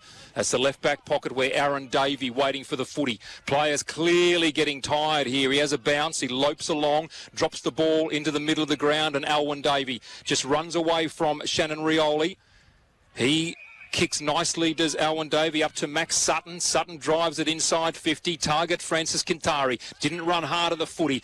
Benjamin Brown did. Toe poked it away. Tried to strip it away from Corbett. Francis Kintari took it. Got it to Lambton. Lambton goes backwards 30 metres and finds Wharf. Kintari in space. Well done from Brown again. Manages to get in front of Kintari. Punched the ball away. Got the ball now to Hildebrand. Hildebrand back to Brown. Back to Hildebrand. Steadying now. Has a bounce.